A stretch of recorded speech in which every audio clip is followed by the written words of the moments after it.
our dear brothers and sisters. Hold on, we are just making all the little, as we say, last minute details for everyone to join in, and it is always To, so. Today you are so good, so looking. You are handsome today. Thank you. So thank you for your Yeah, beautiful I work. think I think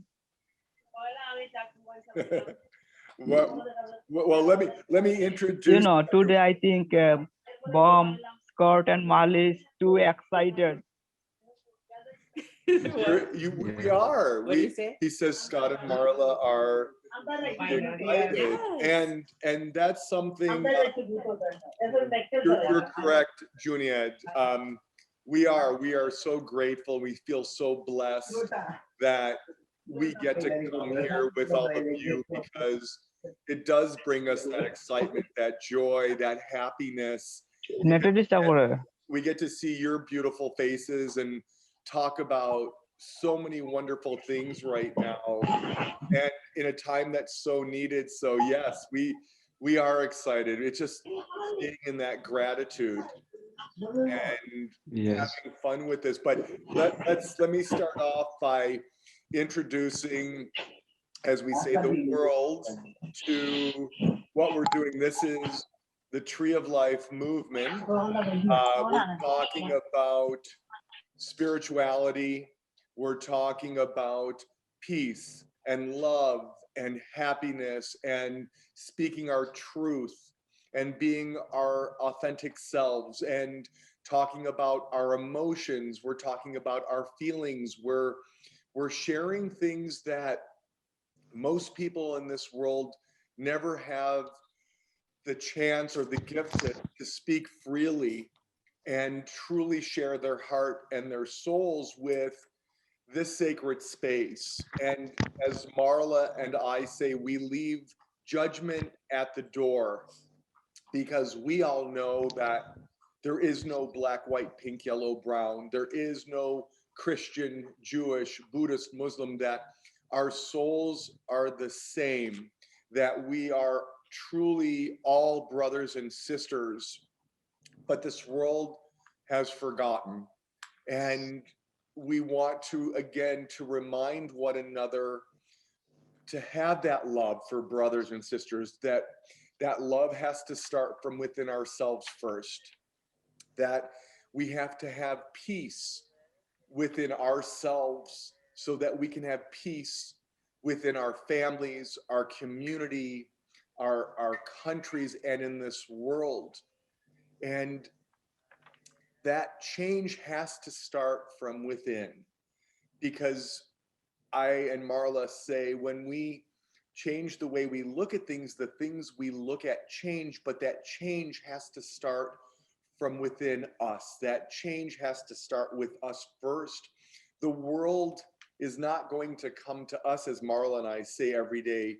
We collectively, when we say we must come to the world to start being that light, that love, that happiness, that joy. And when we start being that way, believing that way, living that life of intention, and knowing we're here to help one another, we're here to help others be inspired, to uplift, to inspire, to let them know they are loved, that they matter, that they are important, they have purpose, and they are as important as anyone else in this world.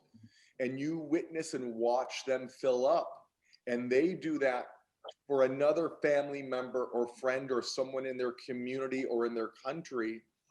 That's the light that spreads around the world. That's why we're all here. And if we could just learn to get out of our own way, watch the miracles unfold. And that's why we are here every day, to remind one another to be in that state of bliss and happiness and peace and unconditional love, and to respect one another regardless of color or religion or political or gender or race. just be, just be that love, that light, because when that comes from our hearts, that's when we come back in.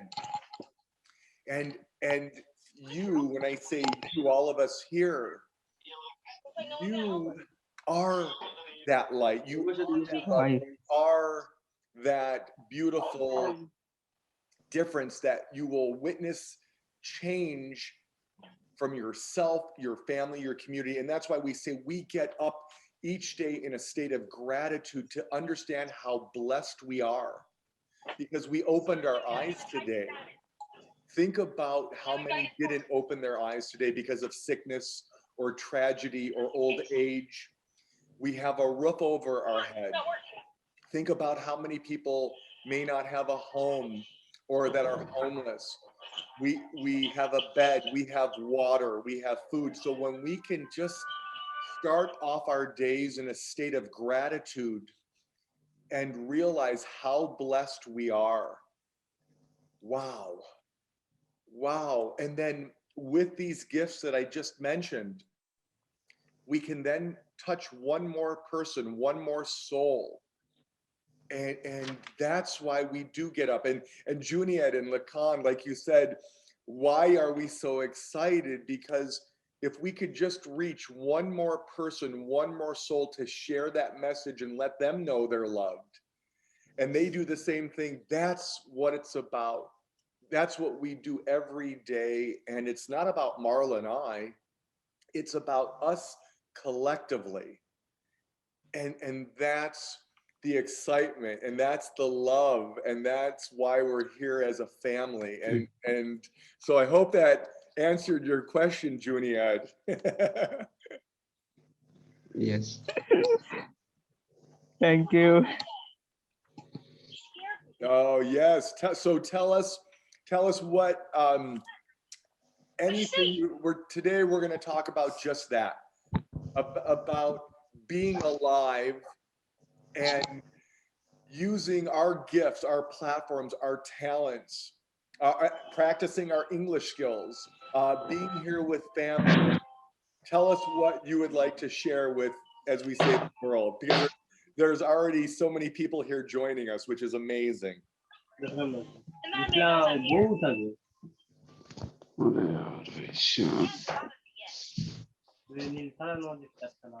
Junior, go right ahead, my brother. I was talking to you, my friend. Oh, okay. Can you say again, please, what the topic? I can't hear properly. Sorry. Listen, and if everyone can mute their microphones until you're going to speak, that would be wonderful. And then if everyone can turn on their cameras that have good network, it would be great to see everyone's beautiful smiles and faces. Juniad, we want you now. We're going to start with you, and please share anything that you feel you want to bring to this beautiful gathering. What we're just talking about, being alive and how you're feeling today, what you want to share with the world. Okay. Thank you, Scott and Molly, for giving me a chance and pass for me. And many thank you also again in this beautiful conversation around Bomb and Marley every day, and also share live in Facebook. And I think that it is the most important for us when every day we talk together here, we are improve our English also. And yeah, when at first I joined in your group, so I first of all I just confused. What should I say? I don't understand everything. But nowadays, improve my English. Also, I know that also, and day by day I just try to understanding with you also really well, and it is the live also. And nowadays I'm too excited because tomorrow, so yesterday I back my home also, so I found my all brother, sister, and my family. They are just, I really enjoy together with my little sister and brother. And I think that everyone should meet to with family and stay together, because in these times in Bangladesh, I seen there the lot of people like their mom and dad when they first of all at first graduate and at first such as in the when the middle age time such as young people don't like your mother and father they just at first such as boy and girls marry another persons and live there any other such as the stay in the roadside and leave their home. So I think it's not good idea for us. So I think that and I inspire with my family because I think that everyone should love or with our family also, and that's why I also become with my home so me together. I know that study is the most important for us all students. So I also every day study more time when I get free time. So at first I call with my mom and with my family, and nowadays I find my vacational the weekend day in the that's in Bangladesh. The Friday is the weekend day, so that times Friday and Saturday is today is the weekend. So that's why I just make my home, and I really enjoy together today. And I should today. Scott and Mal is too excited and too happy. And can you say why you are too happy both of two today? And please share with your own experience. Why too happy today? Uh, well, you bring us our happiness, as every one of our brothers and sisters here with us today, and and it's just, as we say, being in that state of gratitude, being happy all the time. And I know we're all challenged, we're all tested, because we all have our obstacles, we all have problems and things that we're going through in life, because we're witnessing COVID right now, we're witnessing sickness, we're loss of jobs, loss of lives, but that should never take us out of our happiness and our bliss. And Marla and I, we always talk about children, and if we look at a child that is playing outside, just regardless whether in their home in the field playing soccer, throwing a ball, they are in a state of happiness and bliss, and they are living fearlessly. They are not seeing fear, they're not seeing color, they're not seeing religion, they're not seeing gender, they're not seeing race, they're not seeing politics. They are seeing everyone as a brother and sister. They're not worrying about yesterday or the past, and they don't really care about tomorrow. All they know is to be happy and be outside and playing and laughing and giggling. And as adults, as we grow up, we forget to be that inner child, to have that fun, to look at everyone the same, to go outside and play. Because if we don't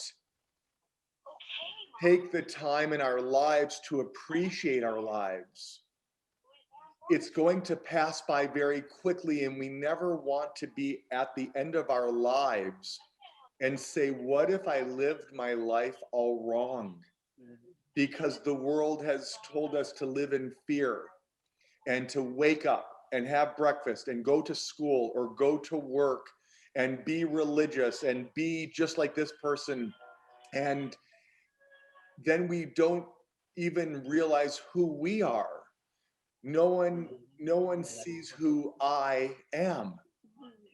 That's why we share with everyone to speak your truth, to be your authentic self, to share your emotions, your feelings, and come from love and courage versus fear and sadness.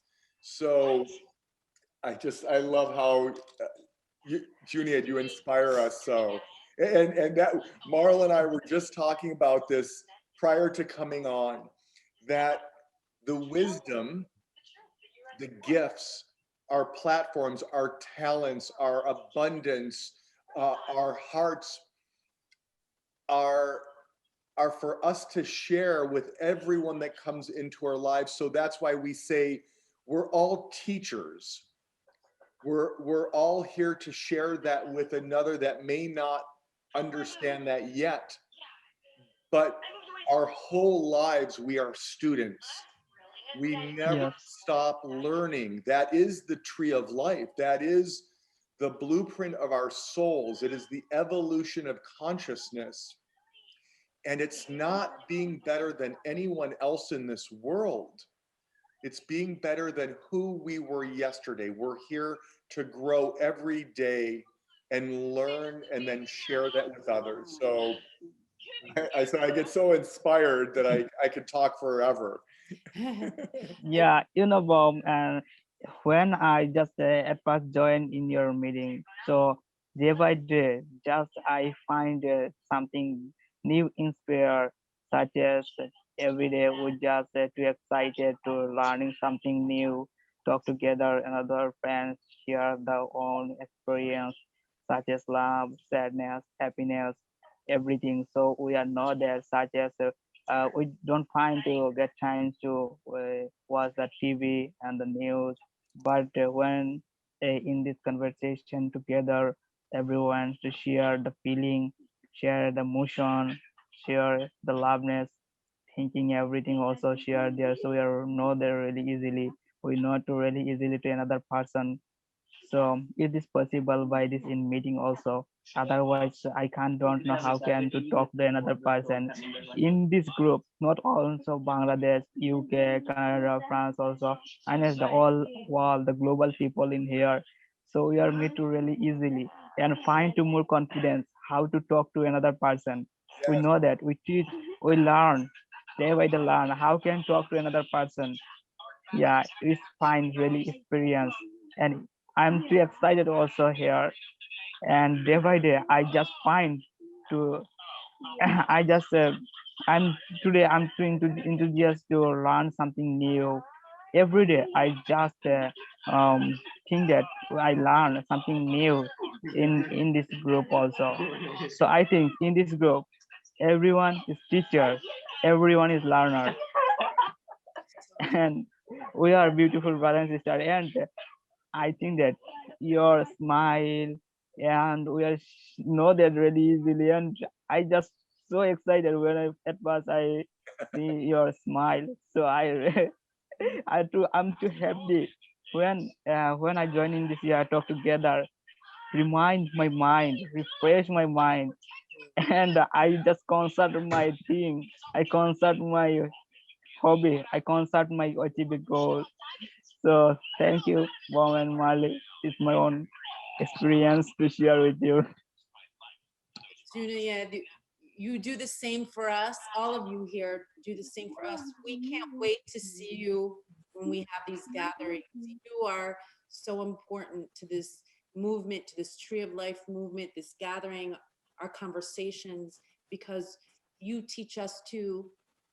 And I just want to thank every single one of you who are here today and that always show up for the courage that you have, not only to improve on your English, but the courage to grow spiritually, to come here and want to talk openly and freely about how you're feeling about yourself, about your family, about your community, about the world and what's going on. It takes a lot of courage to speak openly and authentically. And that, what does that do? It's expanding our spirit, it's expanding our soul, it's expanding our experience. And for that, that does take courage. So thank you for showing up, everyone. everyone. Yes. And as you know, we leave judgment at the door.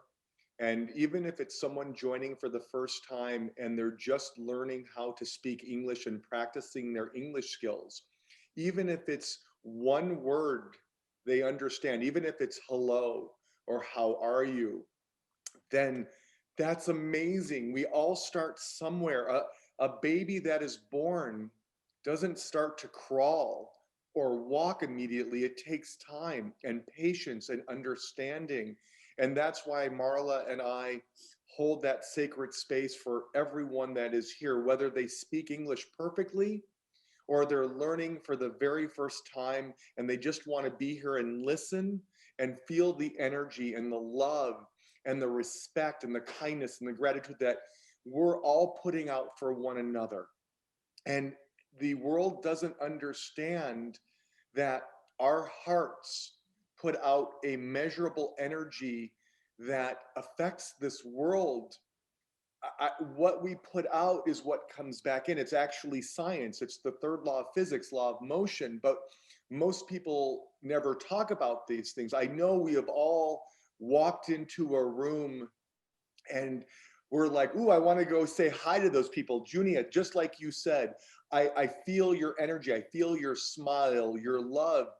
And we affect our surroundings. It's actually now physically measured on the other side of the world. So this conversation, not just in the United States or Brazil or India or Pakistan or Sri Lanka, everywhere from Africa, everywhere this is being seen, we're bringing that energy, that light, that love to these beautiful places around the world, and we're shifting that consciousness. That energy is being felt whether someone realizes it or not. And we don't do it for any other reason but for good intentions of just making a difference in this world. And that's why I said, Junia, at the very beginning, Marla and I say, we wake up each day and cannot wait to see what beautiful new souls are brought into our lives that we can inspire or that they inspire us. And that's the importance right now that you mentioned, Juniad. We must surround ourselves with the people that make us the best versions of who we are, to make us shine, to always be there to uplift us, even during difficult times, to just understand it's unconditional love. And as hard as it may be, we have to let go of the people in our lives that continue to knock us down and tell us that you're not going to be anything, that you can't do this and you can't be this. Those, whether it's family, your best friends, your community, if all they're doing is pushing you down and telling you you can't, as hard as it may be, you must let that go, because it's sucking the light and love and your dreams and your goals out of you. And I'm telling you, it's very difficult. I'm not telling you to do anything. I'm just sharing that you need to surround yourselves with people that make you the best version of who you are. And I'm talking about everyone in this world. It's time for that change, because if it hasn't worked or happened in your life yet, as I said, be the change that you want to see in your life and in this world. And if people are not allowing that to happen, then those are the people that are taking you away from your dreams. And Marla and I say, if your dreams do not scare you, you're not dreaming big enough. And you, and I'm saying you, collectively, you can make a difference in this world. Do not let anyone ever tell you different, because that's a person that's trying to control you or push you down. And it comes from fear and ego and vanity. To think that someone is better than someone else is the furthest from the truth. There is no one in this world that is better than anyone else, and there's no one worse. We are all the same. We all have the same opportunities to be leaders in our community or even in this world. But the external world, or this, tries to take us away from this. Your heart, your soul is never wrong. Trust it. Listen to it. Don't listen to this. This is, as we say, there's two egos, the bad ego, the good ego. The bad ego is always trying to tell us, I'm not good enough. I'm not smart enough. I'm not pretty enough. I'm not handsome enough. I'm not smart enough. And we are. We are, again, just remember, I am that I am. We're all perfect exactly who we are, whether we say God, the universe, the source, creator, spirit, Allah, Buddha, Yahweh, whatever that is to anyone. We're all made in that image and we're all perfect, but you must understand who you are first, to be authentic, to speak your truth, to let your family, your friends, your community see who you are for the first time. And if somebody doesn't like that about you, that is not your problem. Please do not change. It is the other person's problem that may come from ego or fear or vanity and just trying to control the situation.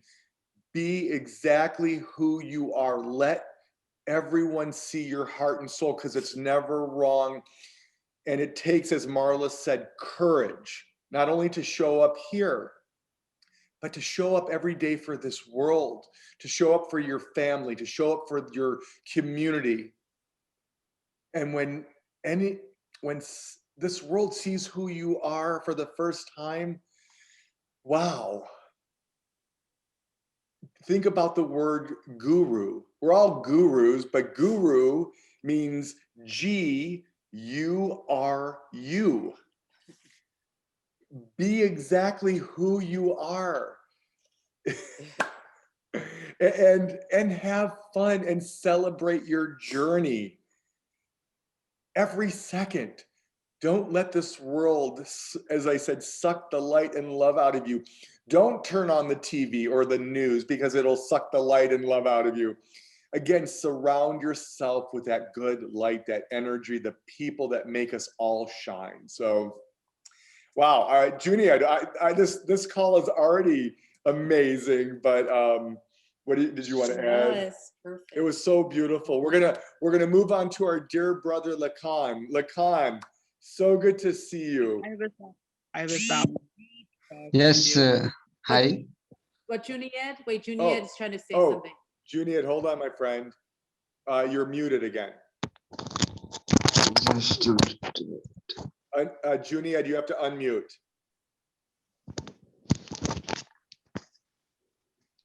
No, you're still muted. I think Oh, there you go. his name is Junaid. Junied, what were you gonna say? Junaid. It's For your good from your side. suggestion for me, and you give me the more experience and more excited thing we share with me also, not also for me. And that times I think that now I say that core of my heart. Now core of my heart, I said that I love you, and nowadays I would like to say with you, you are my another teacher. I call with you, you are my teacher. Okay. Thank you, our dear brother, and we love you too. And we're honored to call you family, and this is our family. And this world forgot that we can be here together as our family, regardless of color, race, religion, political. We have to see one another as the same, as equals, respect, no judgment, and always being here for one another and holding that sacred space for one another and listening to what someone has to say, because their words are important. When we speak from our heart and our souls, we need to all listen to what's coming out and stop worrying about how to react or judgment, or I need to respond, I need to prove I'm right. Because when someone tries to prove they're right, which doesn't matter, by the way, that means someone loses. When we can speak to one another and understand maybe someone's feelings or maybe what they're going through, it just shifts the consciousness, and we're able to then have a conversation and understand and have peace with whatever is going on. But until we can realize that, which will take time and hard work and practice, but what's the other option? War, anger, greed, power. It hasn't worked for thousands of years. And that's why I said, Marla and I share with you, make those changes in your life and start living the life you want to live. And nothing is ever too late to change. But we have to have, we must come from that courage. We have to trust that what we're doing, as hard as it may be, as hard as this world or our family or community want to push us down and say, you can't do that. Yes, we can. Think about Mother Teresa or Buddha or Gandhi or Muhammad or Jesus or Moses. If And everyone also said Nelson that, if Nelson everyone Mandela. said you can't do that, where would you understand what I'm sharing with you? They knew that they were brought here, as we all are, to help others.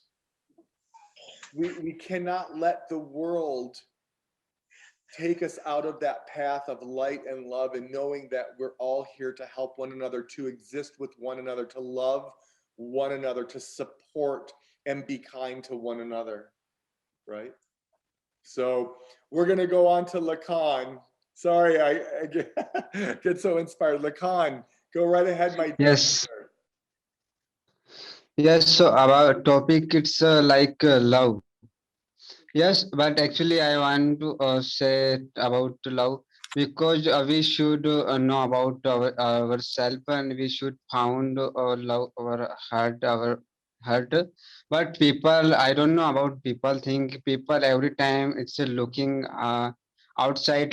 People love about book, people love about temple, masjid. But I don't know believe, because we should trust God. God every time our heart, because we don't know find outside. Every time God with our heart, every time God live with us. So we have no need to find God, find a book, temple, masjid. We have no need go outside. Only we have need only you know about ourselves. Yes.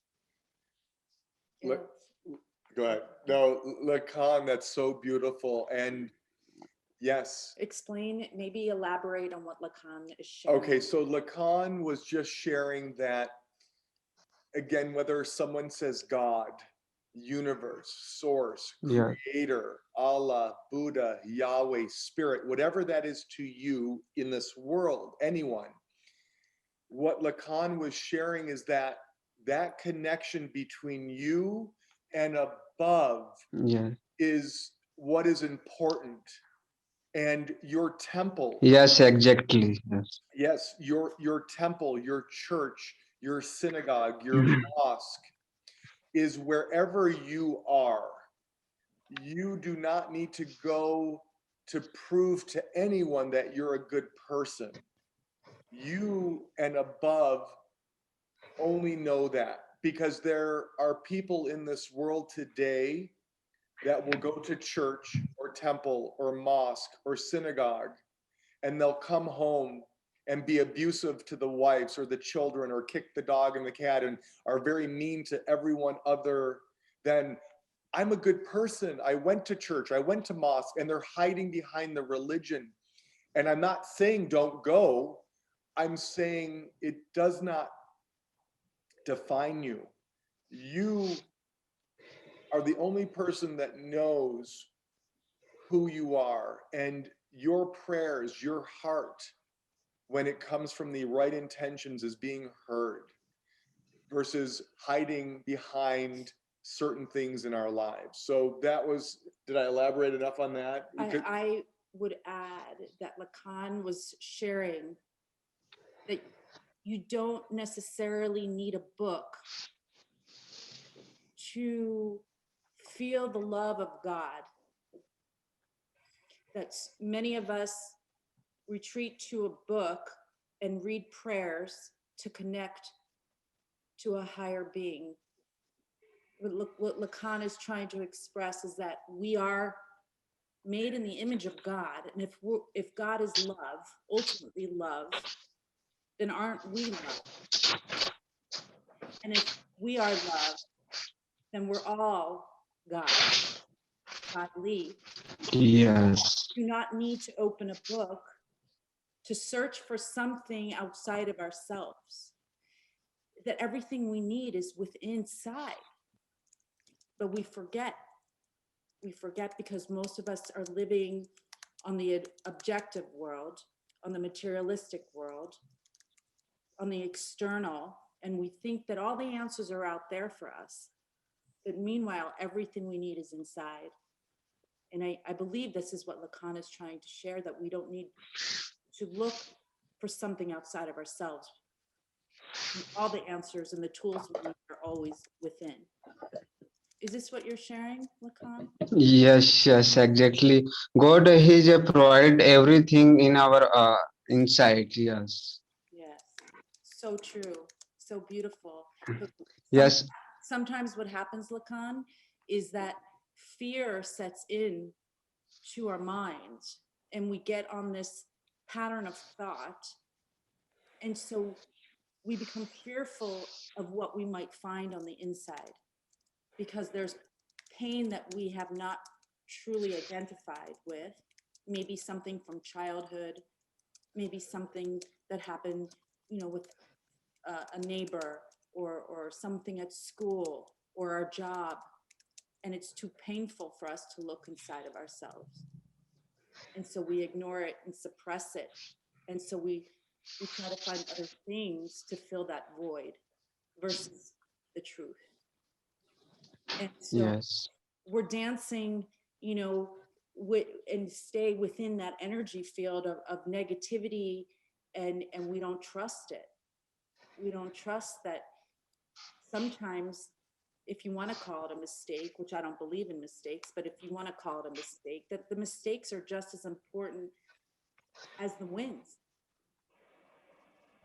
right? Because then the mistakes help us understand who we are, brings us to a better knowing, coming into our existence, and again, our expansion of why we're here. Because if we're here for an experience, then we can't pick and choose good versus bad. If we're going to identify duality, but it's all perception.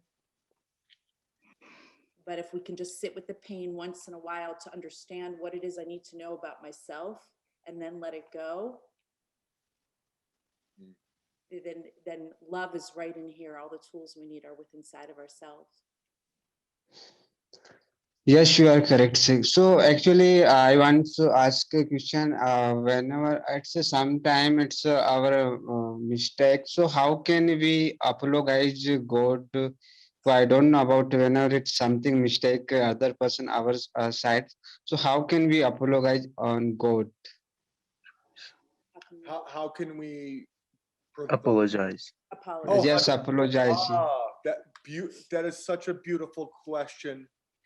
So I'll share with you a very powerful story that I learned from a very, very, how do you say, beautiful spiritual religious teacher. As I said earlier, we are all given our gifts in this lifetime, whether it is our knowledge, the wisdom, our talents, our abundance, our platforms, whether we are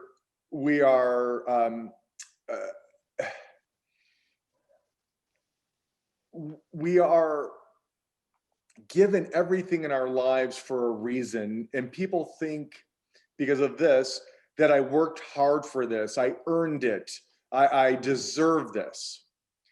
And when we can understand that we're given everything in our lives as a gift from above, as you said, Lacan, how do we apologize to God? It's, of course, we can say, I'm sorry, I did not give enough charity. I didn't do enough acts of kindness. I didn't follow my prayers. Whatever you want to say, yes, we can say we are sorry for those things. But the thing that we must say we're sorry to God above is that I did not use these gifts in the best way possible to help another person. And when we realize that, again, we are given everything in our lives, of course, we must take care of ourselves, our family, the things that we need to live and exist. But we're given these beautiful things to help another. And if we don't do that, if we don't use these gifts to help one more, 10 more, 100 more, 100,000, a million, 7 billion plus more than Lacan, that's what we must apologize for. And stop coming from the ego, the I deserve, I worked hard for this. We just have to shift our consciousness in how we think. And for that, I have to say, I'm sorry to God, because then maybe I didn't use all of my tools, my gifts that I and Marla have been given to help one more or as many as we can in this lifetime. And when we see that, and when we feel that and believe that and trust that, again, that's what fills us up. That's what brings us our happiness. And when we are in that alignment and knowing we're all here to serve. And I'm not saying stop what you're doing, become a priest, a rabbi, a monk, a guru, a nun. I'm not saying that.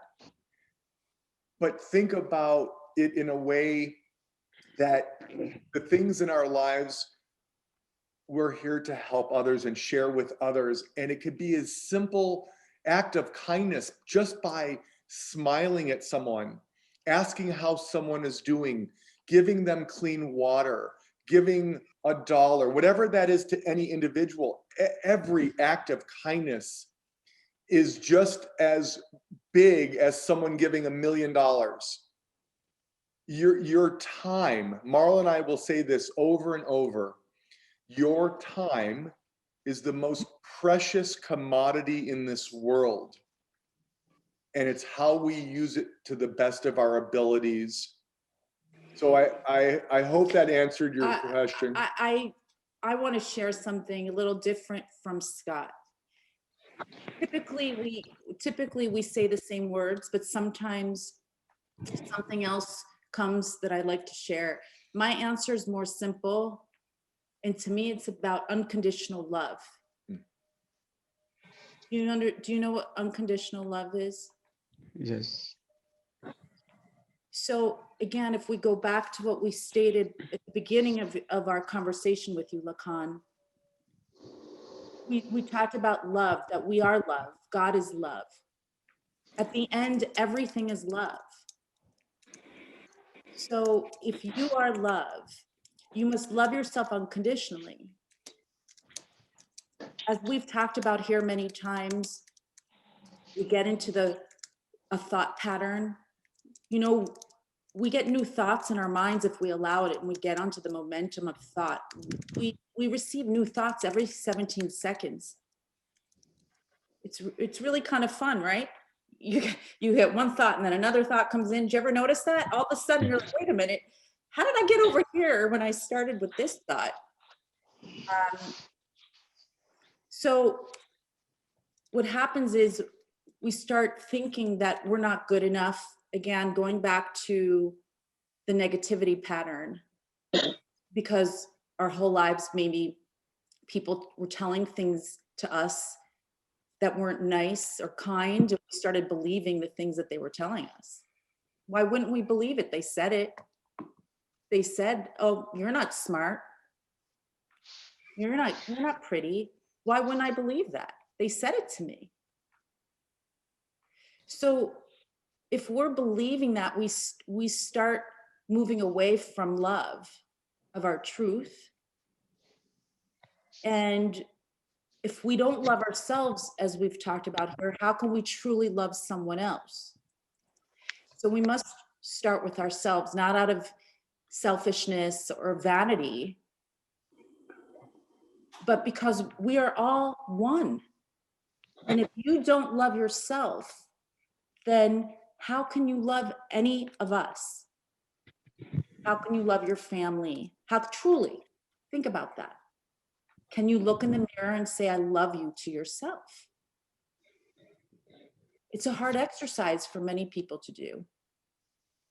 So my point is that I'm making, that I was trying to make simple and keep simple, is that forgiveness to God is forgiveness to yourself, letting yourself off the hook,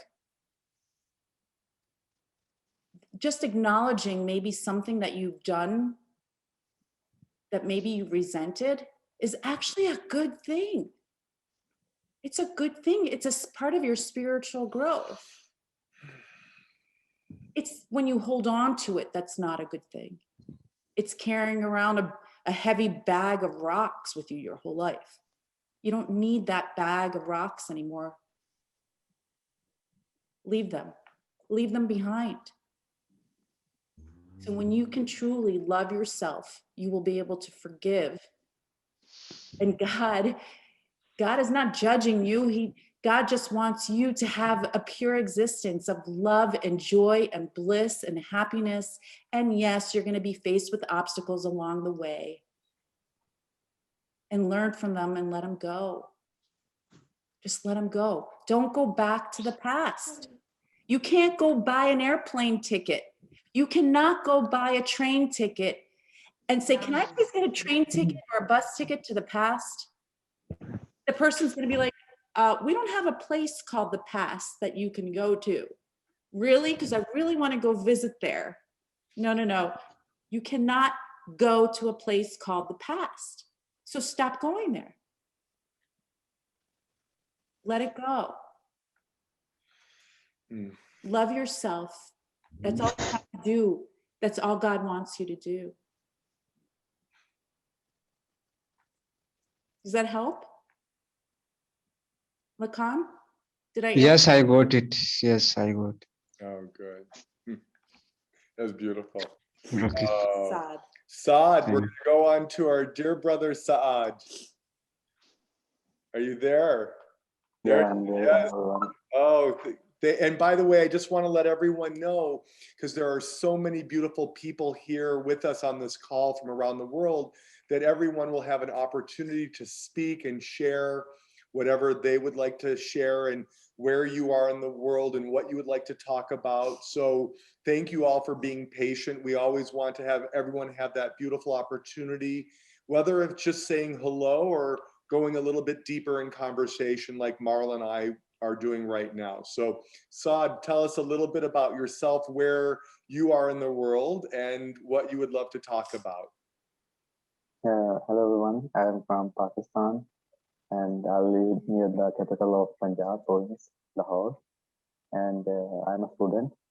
And today I want to talk about our native mother tongue, because today is a national, I think so. Maybe you guys are celebrating or not. Mother tongue language day, something like that. In Bangladesh and India, Pakistan, people are just celebrating in their homes, through social media, posting status, whatever. Normally people are doing. So I would like to tell about our mother tongue and why people of Pakistan or India don't like that language, particular language. And my mother tongue is Punjabi, and why we don't like, because it's very, you can say, rude type language. Saad, Yeah. bring your microphone a little bit closer. You're a little bit muted. We can hear you kind of in and out. So maybe, yes, use the microphone so we can hear you a little clearer, my friend. Yeah, maybe not clear. Yeah, now it's much better. Yeah, so I was talking about my mother tongue, our mother tongue in Pakistan, India. We have province Punjab, half in India, half in Pakistan. So our mother tongue is Punjabi, and why we don't like? Because that language, it seems very rude and very rude language. If two people just talking normally, so it seems sometimes like that they are just fighting with each other, and that's the shortcoming. I'd rather to fill that shortcoming, and Miss Ian was talking about. We just start leaving that language. We say no, we don't need that language, because that language seems very rude and normally you can say respectful people know the language for the respectful people, and we are just migrating to the Urdu language, and then after some time we recognize that Urdu is not the good language and just moving to next languages. So that's what I want to talk about today.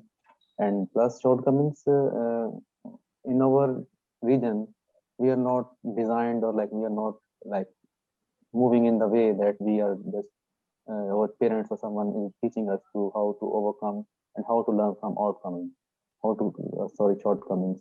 Rather than we are like just designed that no, you are not like you are not allowed to do any wrong thing. You have to get the first position, second position, third position, then bus. No fourth, no fifth. Rather than to tell how to tackle with that thing. If you are in like last from zero, how to become from zero to hero. We like just people train us how to become hero, not from zero to hero. That's the wrong way, I think so. We have like our counselors have to tell us well, how to learn from shortcomings, but we are not learning. So that's why we normally ignore many things. Like if someone like point out the mistake or something like that, and we just ignore that person. We say, oh, ignore them. He's not telling me the right way or something like that. We're just ignoring the things, and that's why I think so. We are not learning from our shortcomings. And second thing, we are not like sometimes we are not accepting the reality and just moving for the realistic thing. Realistic, we don't like accept the reality and just go for the stuffed things and something like that. And we have different personalities. Everyone have like 2, 3, 4 personalities. One for the public, one for the idol, and one for the real self. And when he like, I think so. We should have to make our real self and the public self equal, like what we real are and what we have to like show to others. That's what I want to become, and that's what everyone like I want everyone to become like that. So the world will be very smooth one, something like that, and there will be no problem at all. Like if your public self and your real self is same, but unfortunately things are different. So I'm hoping. Let's see. That's all I think. Things are like scattered. Wow, that's what you share is exactly what we're here to do, all of us, to help us see our authentic selves. Because what you're suggesting is exactly in alignment with everything that we speak about here. Yeah, some brothers are like just writing do or die, never give up. Yeah, there's to never give up, but at that time you need someone to pump you, to give you motivation. And you also need like you can say a burning desire type thing. Like for example, if I share my education journey, I was a good student like till 7th, 8th grade. Then I just stopped studying and like just move on for some other activities. So in like grades 8 or 7, I was failing English, and one mic is open. Yeah, you know. So Keep going, keep going. yeah, so I was sharing my education career journey. So I was fail in class 7 about in social studies, and after 8, in 8th grade I was fail in English and social studies, and third one was I forgotten what was that. So at that time was very like difficult time for me because I wasn't. I started like I was in top category student throughout my career in that year particular year. Due to like our surroundings, like my like circle, that make me like the bad student at all. So if we want to become successful, never give up, never give up. So we have to change our surroundings first.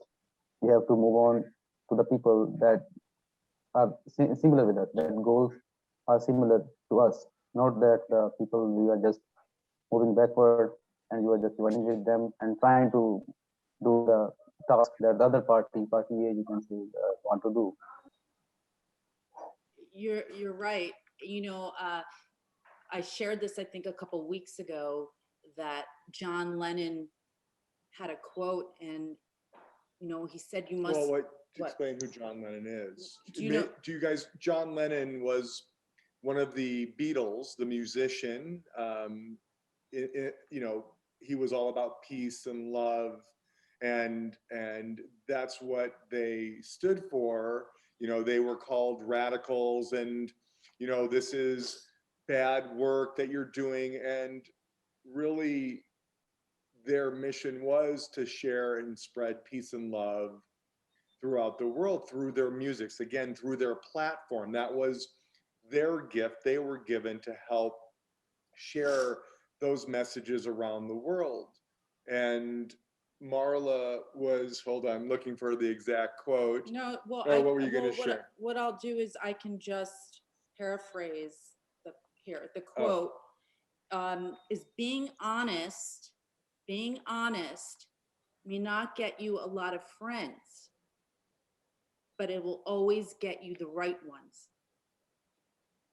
Yeah, that's true. The So, same thing. Mhm. If you want to get something achieved, first of all, you have to be honest with yourself. Yes. Most of the time, we are not just honest with ourselves. We are just lying to ourselves. We are just created a. You're correct, and think about right now, Marla and I also talk about this every day. Think about COVID, that everyone is wearing a mask on top of another mask, on top of another mask, on top of another mask, because we are not being authentic. Because what you said, Saad, that I have to speak differently to that person, because if I don't, they're going to be very mad. Or I have to be politically correct to that person, because if I don't, it's going to offend them. And I have to talk very nice and soft to this person, because if not, they're going to be very sad and it's going to hurt their feelings. And as Marla and I share with you and all of us here, that is not being authentic. And if we do not choose to always be authentic, regardless of what someone thinks, all we're doing is swallowing our happiness, our sadness, our pain, our fear, our anger, and that's going to come out eventually somehow. It can come out in pain in our bodies, sickness, or even disease, because again, it is not being who you are. It is not being authentic. And how will anyone in this world, even your family, your best friends, your community, understand who you are if you are not being authentic? And that's why Marla and I said at the very beginning of this call, stop worrying about what others think about you. What do you say? It's not your... Oh, the quote is, it goes, you cannot worry what I cannot worry what someone thinks about me, because what they have to say about me is none of my business. So yes, you just say it's none of my business what you have to say about me. Yeah, and be exactly who you are, Saad. Stop letting this world tell you what makes you happy or what you need to do to be successful. It's all fear-based, it's all control, it's all ego. It's what we continue to witness in this world. And we have to be ourselves, because again, you are perfect exactly who you are. You're not me. I don't want you to be me. You're not Alex or Huang or Lacan or any of our dear brothers and sisters on this call right now. You are you. You are perfect exactly who you are. Let the world see you shine. And if someone doesn't want you to shine, then that's not someone that you should have in your life. That's why I said earlier, surround yourself with the people that make you the best version of yourself. And the ones that are continuously putting you down and trying to tell you you can't. As Marla said, you're not handsome enough, you're not pretty enough, you're not smart enough, you can't achieve these goals. Yes, you can. You can do anything you want, that you put your mind to it. Set your goals. Every day, write them down. And don't let anyone take you out of your path, your dreams of what you want to do in this world. You know, I think also that parents, unfortunately, for many, many years, believe that they own us. When they have us, they believe that they own us, so they can tell us what they think we should be. Yeah, what's the right, what's the wrong? Isn't that funny how other people can tell us who they think we should be? You know, Scott and I were at the ocean, and he was doing a meditation, and some man came up to me and asked me what he was doing, and I said, he's meditating. And he asked me about meditation, and he asked me why, and we started having a conversation about this. And he says to me, you know, my parents are making me go to school to be a pharmacist. And I said, so do you want to do this? He says, no, I'm very unhappy. I don't want to do this. I said, then why are you doing it? He says, because my parents want me to do this. I said, oh, I didn't know that parents can own you and tell you who you need to be. I said, we just come through our parents because there are lessons that we need to learn through our biological family. There are things that we need to learn. I said, but telling you who you need to be is not one of them. Only you can tell yourself who to be. So then he puts his backpack down as we're having this conversation, and he takes out a sweater and he puts his sweater on. And I said, oh, I noticed you just put a sweater on. Why did you do that? He says, I was cold.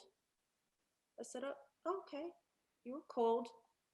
I said, so why did you put the sweater on? He says, to make me feel warm. I said, wow, that really worked out for you, didn't it? Look how life just worked out for you. In the moment you were cold. Now you're content and warm. And did your parents make that decision for you? No, I did. Really? And how do you feel? Happy. I was able to make myself warm and content. So what do you want to do that can make you happy? He says, I love helping people. I love doing things for other people, but it's not going to be with the pharmacist. I said, well, then go find what it is that's going to make you happy. He says, I want to do customer service. I said, then go do it. Then go do it. Because you know what? We don't ever want to look back on life and say, what if I've lived my life all wrong? Nothing is ever too late, Saad. Change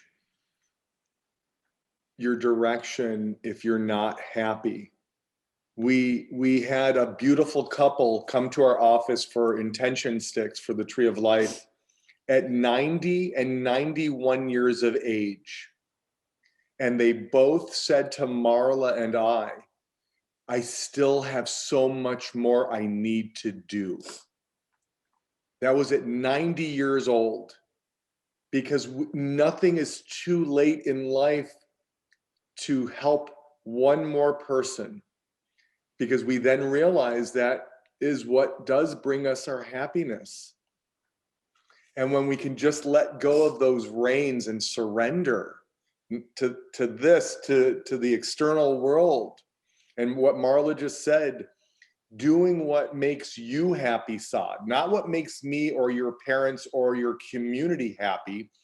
And this is for everyone in the world, but what makes you happy? Have the courage and faith. Take that leap of faith to do what you know in your heart and soul makes you happy. Because as Marla said, we never want to live in regret, because life got in the way and tried to control us and tell us, this is what you need to do and this is who you need to be. Stop that. That is the entire world right now. That is all fear-based. This whole world is under the umbrella of fear versus coming from love. And when we come from love, everything is possible. It will break through anything in this world. It will break through all the negativity, the darkness, the chaos. I shared this story before. When we designed a jewelry collection for the Pope at the Vatican 4 years ago, helping all the refugee children around the world, we had the Pope's right-hand man come to our office with the Cardinal from Ethiopia. And we're having this conversation for about 15 minutes about how this little drop of light will break through all the negativity and darkness and chaos in the world. And he became so excited. He was about to be like, yes, like one of those. The Cardinal, this beautiful 6'5" Ethiopian man, was so excited. He was like one of those, and he composed himself and he says, yes, my son, you are correct. Continue on that path of light and love and bringing this world together. Yeah, that's what I'm doing right now.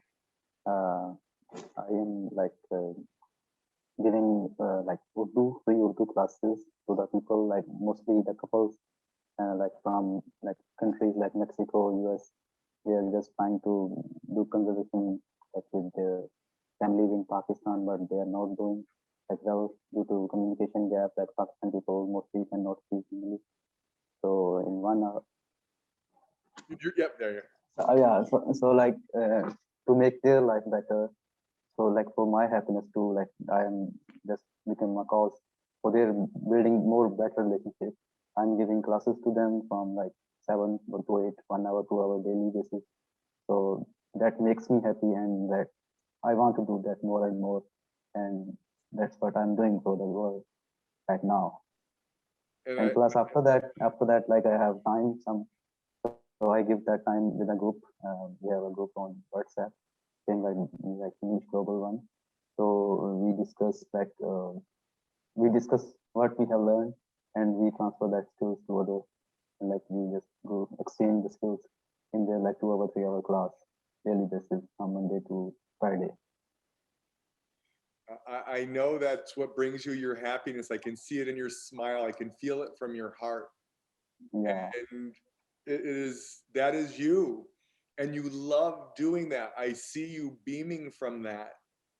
And that, I love doing that is your path, your purpose. And Marla and I are not telling anyone to ever stop what you're doing or quit your job. And of course, we have to remind ourselves to take care of ourselves, to support our families, to be able to live, because we cannot give what we do not have. So we also forget, we must remind ourselves to take care of self first and be able to have the things we need to continue to do just that. And I know we always want to give and help and do for others. But again, we cannot give what we do not have. It's not from ego or vanity or being selfish. We must remind ourselves to provide everything we need. That's why we say fill ourselves back up, to provide and work at the things we need, so it's continuing to allow us to move forward. So thank you for sharing that. And we're going to move on to our dear brother Hassan. And then who's after Hassan? Azita. So after Hassan will be Azita. So Hassan, are you there, our dear brother? And whoever can also turn their cameras on. I know there's so many people here, but it's always wonderful to see all of your beautiful smiling faces. Hi, I'm here. Yes. How are you? Can you turn your camera on? No, I'm not able to turn my camera because my camera is broken. Oh. Breakup. Yeah. Welcome. Tell us where you are in the world and what you I'm like. from Pakistan. Yes. Yes, of course. For those who don't know you, Hassan, we know you, but there are new people here. So please share with everyone who you are, where you are in the world, how you show. Yeah, I'm from Pakistan and I live in Karachi. And I'm in 16. I'm in 10th grade. So I'm a beginner level of English speaker. Yes, that's all. And we're always so happy and excited to have you here because you're like Shivi, you're one of the younger and beautiful souls that join us. So we're always grateful for your to hear what you have to share with us. What do you have to share with us today, Hassan? Yeah. So topic. What is the topic? The topic is that I don't know because I can't listen in listening you.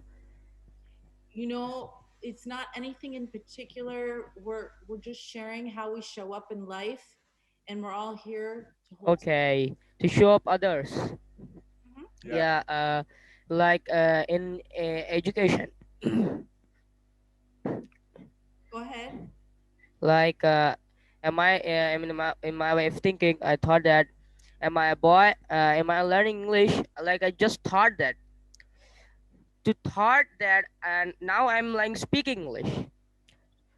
We have like big thoughts, always thought bigs. You have a big thought, you can do anything. Like I'm in the beginning, I'm just thought that I'm learning English. I don't know what is English. I just learning. I just thought that, and I just I just continually survive on it, and I learning vocabularies. And after that, I like now can speak a little bit better English. And then after that, I realized that everyone can do anything without like just like don't not nothing was possible. Like everyone can do anything. How people made a Burj Khalifa. It's not it's like a too big task for him. It's like most difficult, but he can do it. He just like he know it. He can do it, so he like just build it, and that's all. Like that's a lot for him to build it. It's like a world biggest building in the world. Like he was that building was like so like so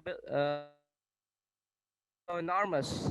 And I think like when I like fail in my exams sometimes sometimes I fail, like I fail, I didn't like unhappy and like no I like not frustrated by that, because I know the failure is a success. I failed one time, another time I do my best to like pass my exams, to show them up to people, can I can do it.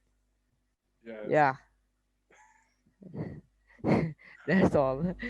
Oh, that's so wonderful. And as Marla said, we're so happy that you're here because you just that light, that love comes from your heart. And that's such a beautiful quote, by the way, that you just shared about when you failed an exam. And one of our dear friends, a doctor genius, incredible soul, said, I want to hurry up and get all of my failures out of the way so I can receive all of the successes and wins.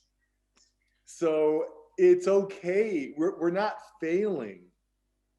We're, we're, Yeah. we're learning to then better ourselves. So everything, as Marla said, is a gift, is a lesson that betters us. It allows us to know what is right and what is wrong. And you sharing that with your friends, the other students, also inspires them that, again, if we're knocked down, get back up and get back up stronger, or learn more, or dream bigger, or Yeah. so. Hassan, are you living life with intention? No one didn't live in like intention. Are you living life with intention? See, most people, they get up in the morning and they have their breakfast and they go to school or they go to work.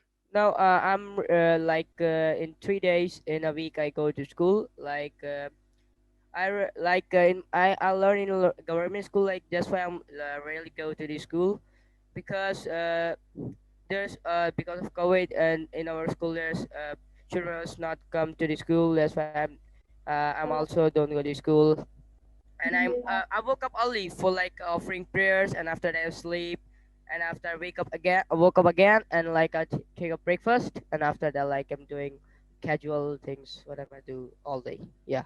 Okay, so I'm going to share something, but don't, please let me speak, okay? Yeah. Okay, so just hear what I'm going to say. I rhetorically was asking you, are you living with intention? What I mean is, I started sharing that most people wake up in the morning and they have their breakfast, they go to work, they're going to school, they come home, they have dinner, they go to sleep, and they're doing the same thing every day. So it's like being on, you know what a treadmill is? You know Yeah, what you mean like intention means like the thoughts of the people? What is thought, negative thought, the positive, like that?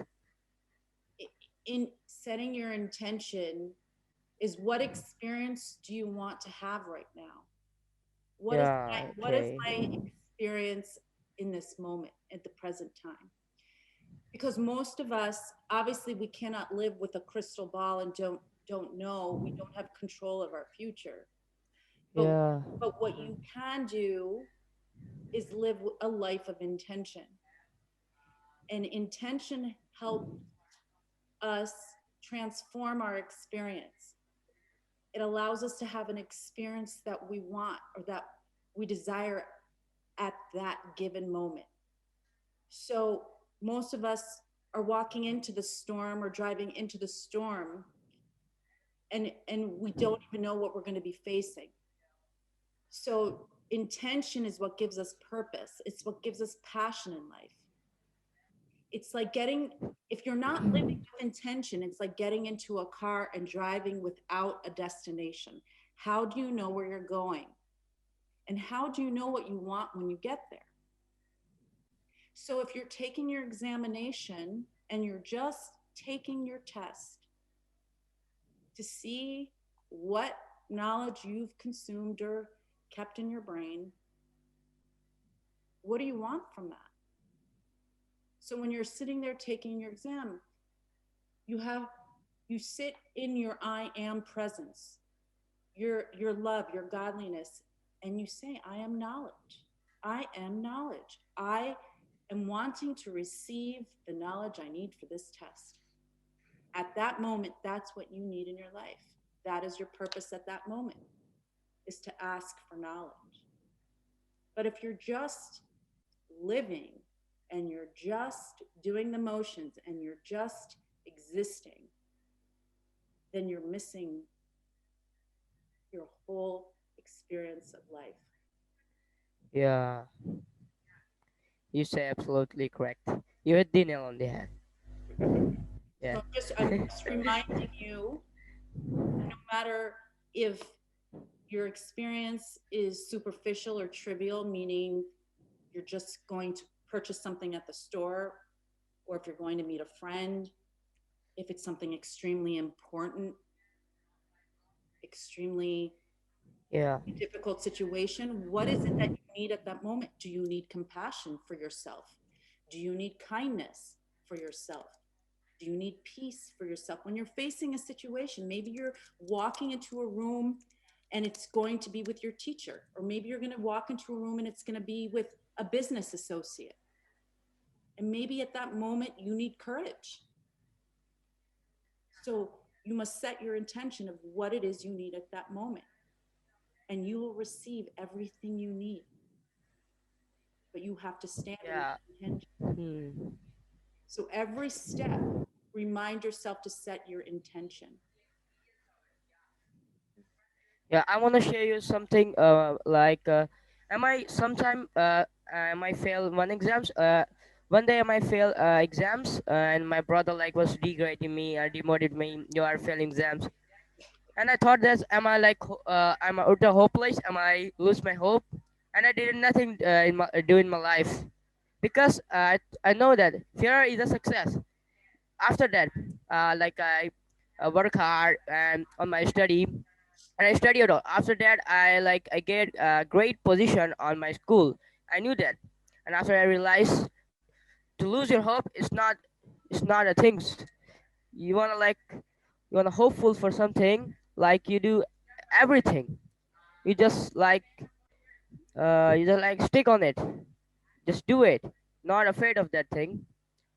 So yes, that's all of my about my yeah. You're exactly right. You have to, you're talking about actually faith, because hope is a beautiful word. Hope is Yeah. beautiful. And we do need to start with hope. But Yeah. faith is a stronger word. And when you Okay. stand in faith and say, I am faith, it overpowers everything. Hope still leaves doubt. But you're right, we do need to start with hope. And when you can get past hope, faith is truly the better choice. Yeah. To have faith that Mm. everything's always working out for you, you see? Everything's always working out. It may not seem it at the moment, but it just does. Yeah. I tell you something like I join a lot of meetings, but I rarely join meetings like in Saturday Sunday. Like I get in other meetings I get nothing like clear as mud. But in your meeting, I guess I get a lot of things to motivate me. Mm. So thanks a lot to motivate me. Oh, love it. So we're gonna move on to our dear new sister Azita, who I believe Huang invited here. Azita, so nice to see you for the first time, and welcome. And tell us a little bit about you and where you are in the world. And so honored that you're here. And after Azita speaks is You know what? Maybe we'll skip to Alex after Azita, because, yeah, Alex. or did he leave already? Oh, let's see. That's all right. We'll go to Azita and then Abraham. Azita, welcome. Hello, nice to meet you. Nice to meet you. Yes, my name is Azita. I'm from Iran, and it's my pleasure. I'm here, and I can enjoy your discussion and your point of view. It's my pleasure. It's my honor. We're grateful to have you here. You can hear me? Yeah. Oh, yes. Yes, we can hear you perfectly. And we're so grateful that you're here with us. Welcome, our dear sister. And thank you for holding such space and listening to all of these beautiful conversations we're having. And it's patience, because we want everyone to have a chance to speak. And sometimes people speak a little longer than others, but I love that we're all being here for one another. And what would you like to share? Is there something that Marla and I have been talking about with all of our brothers and sisters that has inspired you, or that you would like to maybe add?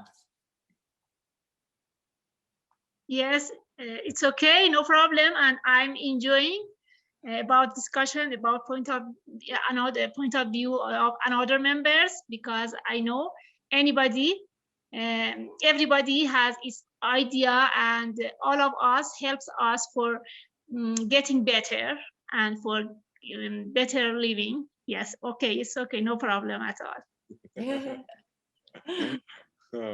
That's wonderful.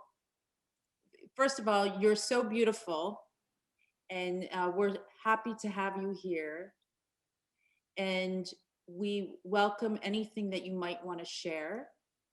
If you have any more to add, do you have anything you want to share with us? Thank you very much. It's nice of you, because then people can see beauty to another people. I'm sure the first time they can find beauty in themselves, in their own side. I'm sure about it. When you say something is beauty, not only for human, animals, plants, all of things around of us, I'm sure we have a part of beauty in our side that we can see them. We can find them to another thing. About something I'm enjoying when people say about their experience, their belief, their some experience that they, and sometimes they have, they say about their life, their style, their way. All of things is great for me, because I was teacher, and sometimes I hear like this from my students, and to be honest, sometimes they were my teacher, and I learn a lot of things from my student too. And I think all of us, not only me, all of us in the world, in this planet, we are a student, and every day we learn new things. We learn a lot of things. Some of them that we learn is from people. They are maybe they are very smaller than us. It's okay, no problem. Yes, well, you're right. And we talk about that here, Azita. It's true. We say no one is better than us and no one is worse than us. That Yes, exactly. we're all souls here to have an experience, a shared experience, and ultimately to love one another, to see love in ourselves. Yes. Yes, for love another, as you told, and I'm totally agree with you, is the first step. We have to love ourselves. You said about God. I think God indeed is, we are, all of us are our God. God nothing part of us. God is part of, part of us. Yes. And about love, as I told you, the first step, we have to love ourselves. We have to accept ourselves with bad aspect of us or good aspect. We are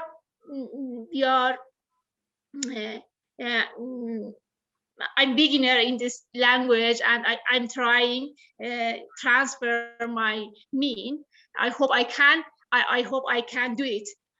Yes, for me, I accept myself with bad aspect, with good aspect, with my face, my body. I'm in peace with myself, with my idea. Yes, I know some my aspect, some my behavior in some situation maybe is not good, but I'm trying.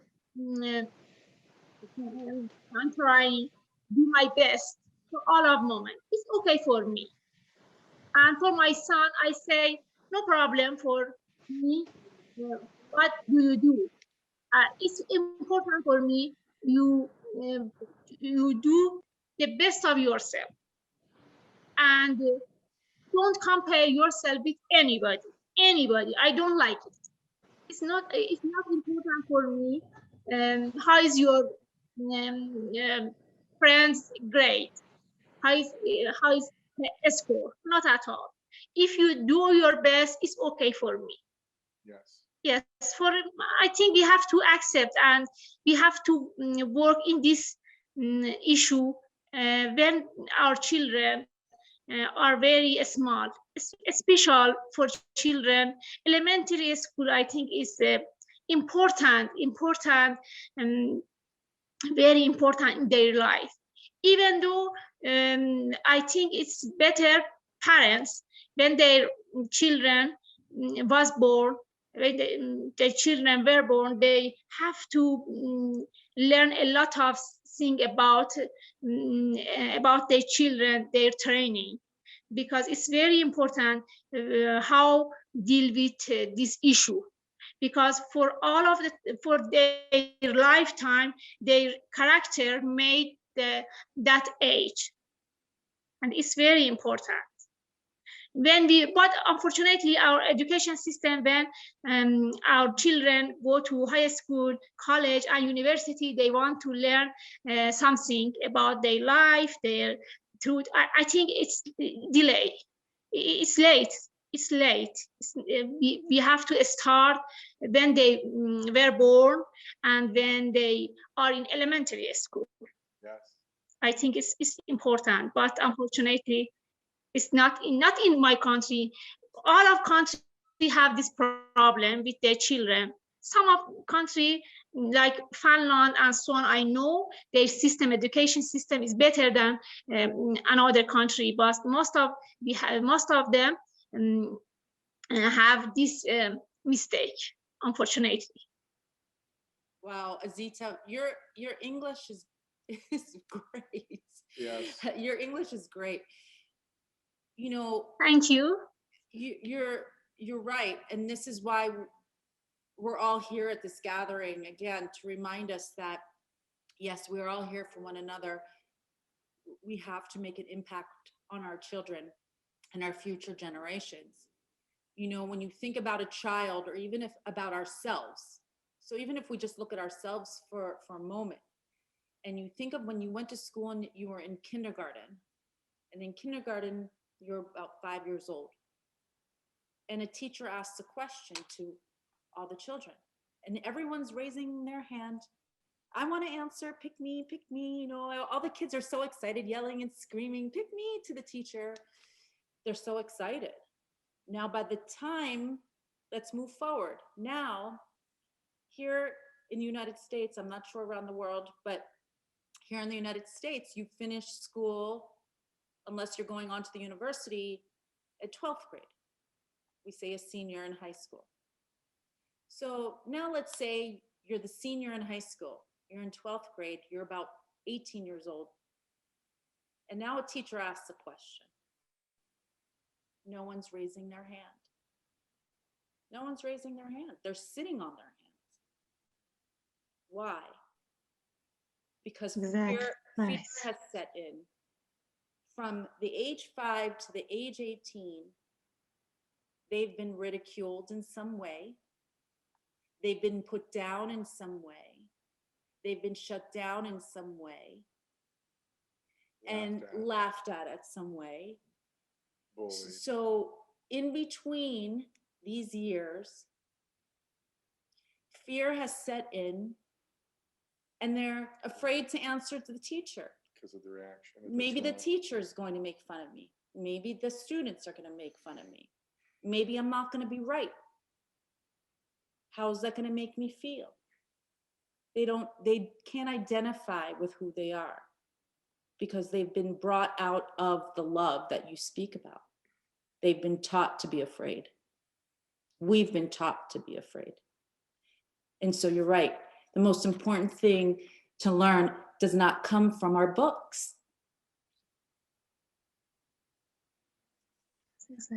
Mm. Thank you, Azita. Thank that you, was Azita. Absolutely beautiful. beautiful. You're welcome. Thanks for your advice. Thank you. And we look forward to having you again. And we're going to move on to our dear brother, Abraham. Abraham, are you here, our dear brother? Thank you, Azita. Thank you, Azita. I think Abraham, well, You're welcome. You're welcome. So I think Abraham had taken a quick break. So we're going to go on to Yosef. Yosef, are you there? Oh, yes, unmute your microphone, our dear brother.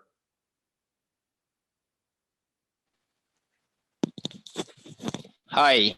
Hi, welcome. So nice to see you. Well, really, I don't know what to say because it's my first time just to be public. I mean, to talk to people from all around the world. Just, I don't know. I can't express really how much I'm grateful. I'm thankful. I really don't know, but I'm somehow nervous. Okay, I don't know really, but don't be nervous. Yeah. This is well, you could be nervous, but I'm not telling you how to feel. But I think it's more nervous excitement, and that's why we say we leave judgment at the door. Whether someone has wonderful English skills or they're learning to speak their very first words, This is about holding that sacred space for our brothers and sisters that join us to be inspired or to inspire, and just share that light, that love, that happiness, to share your truth, your voice, your feelings, and express who you are, and maybe just tell us a little bit where you are in the world, and maybe some of the things that are making you happy, or what you would like to add to some of these conversations. Nothing is ever wrong. So how you share or speak, it is absolutely perfect. So we just want you to know that. Sorry for interrupt you. May I please be excused because time is here is late and I have to go. Sorry about it, but it was my pleasure. And talking with you was my honor. Thank you. Have a great time, and all of members. Thank you. Bye. Bye for now. Bye-bye. Oh, Bye. yeah. Let's see. Bye. Where, Joseph, did we lose you, our dear friend? I think we lost Joseph for a second with this Wi-Fi. Do we want to go back? Yeah, we're gonna go back to Abraham. Abraham, good to see you. And you stepped away for a moment, so. Can you No problem. You can continue. Today I'm really happy to listen. Just you know, okay. I bring a lot of people here. I like to listen to them. Okay, I never mind. Please go ahead. Okay, so then we're gonna go to Nadim. Nadim, are you still here, dear friend? Yeah, I'm listening. Are you able? Hello. We're blessed and grateful, our dear brother. Are you able to turn on your camera? There we go. Oh, that's nice. Oh, Yosef's back. Oh, wait. First of all, thank you. Nadim, Thank you of you all. hold on, Nadim, 1 second. I'm so sorry, our brother. Yosef is back. I just wanted him to finish. His Wi-Fi cut out for a second. We'll come right back to you, Nadim, okay? Hold on, Nadim. Okay, thank you. Okay, Yosef, please continue. We lost you there for a second, our brother. Okay, I'm really sorry because there was connection problem, but I'm back now. So I'm really so excited, okay? And I've been told by my brother Ibrahim that he really showed me the video, and today you're having meeting on Zoom. So it is really great. So I'm from Sudan, okay? And I'm living in the capital of Sudan, which is Khartoum. And I'm 25 years old. And I'm still studying, by the way, because yeah, maybe my age is somehow older, but I'm still studying because of some circumstances there. I mean, the time that I went to school, it wasn't the same time that people used to go to school, so that's why I'm late. Yeah, and Yosef, we're still studying. We're still students. We never stop learning. I'm 55 years old or young, and I want to continue to learn something new every day. That's the tree of life. That is the evolution of consciousness. That is the expansion of our souls. We wake up every day to learn something new so we can then share it with someone else. And as we say, sometimes you are the teacher and we are the students, or we're the teachers and you're the students. We're all here to learn from one another. And the day we stop learning is the day we transition. And we have to continue to grow and nurture and expand every opportunity that comes into our path. So age has nothing to do with being a student. And that's the one thing that most people think, oh, I'm too old, I can't learn anything new. Of course you can.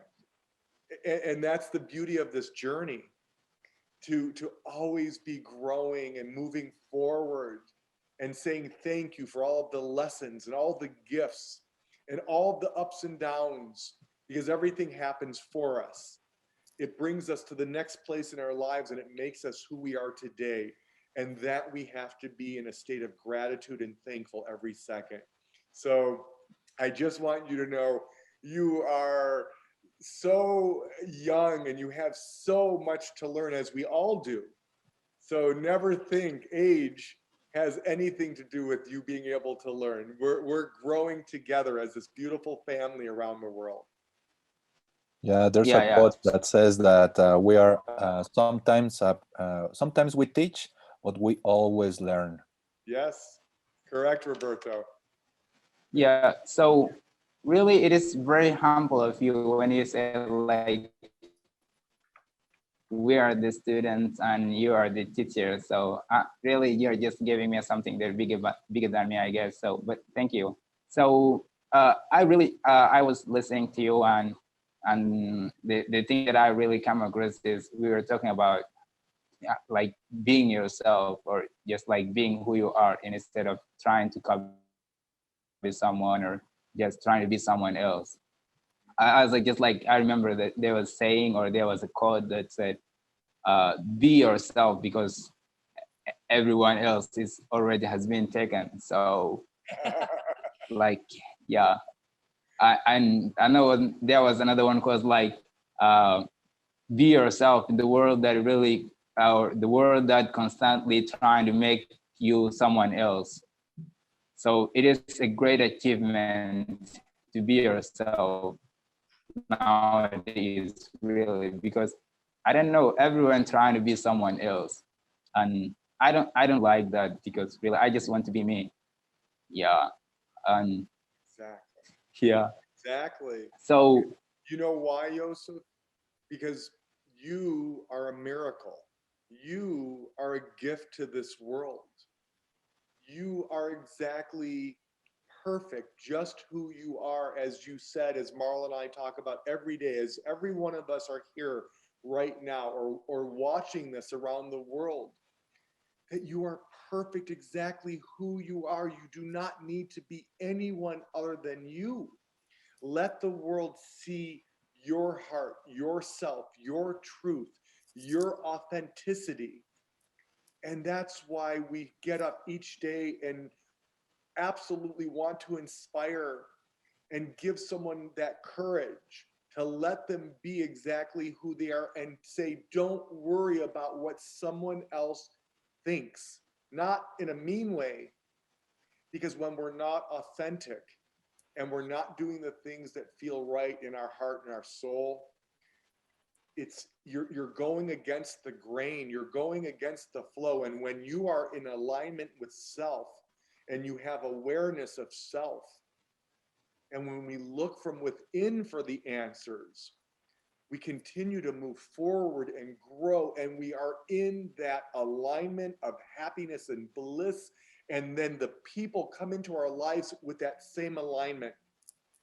And when we're trying to be someone other than who we are, you're going against the grain. It's not, you see the difference, you feel the difference, and you must trust your intuition, your heart, your soul. It's never wrong. Listen to it.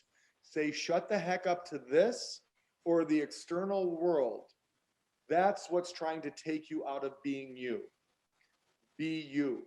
You are perfect. You are a gift. You are a miracle. We all are.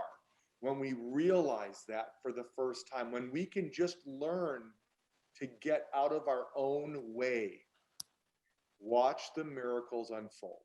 yeah, When you were born, so you were told. yeah, really it is. What's that, Yosef? Yeah. Keep going. Say that I'm again. sorry, couldn't hear.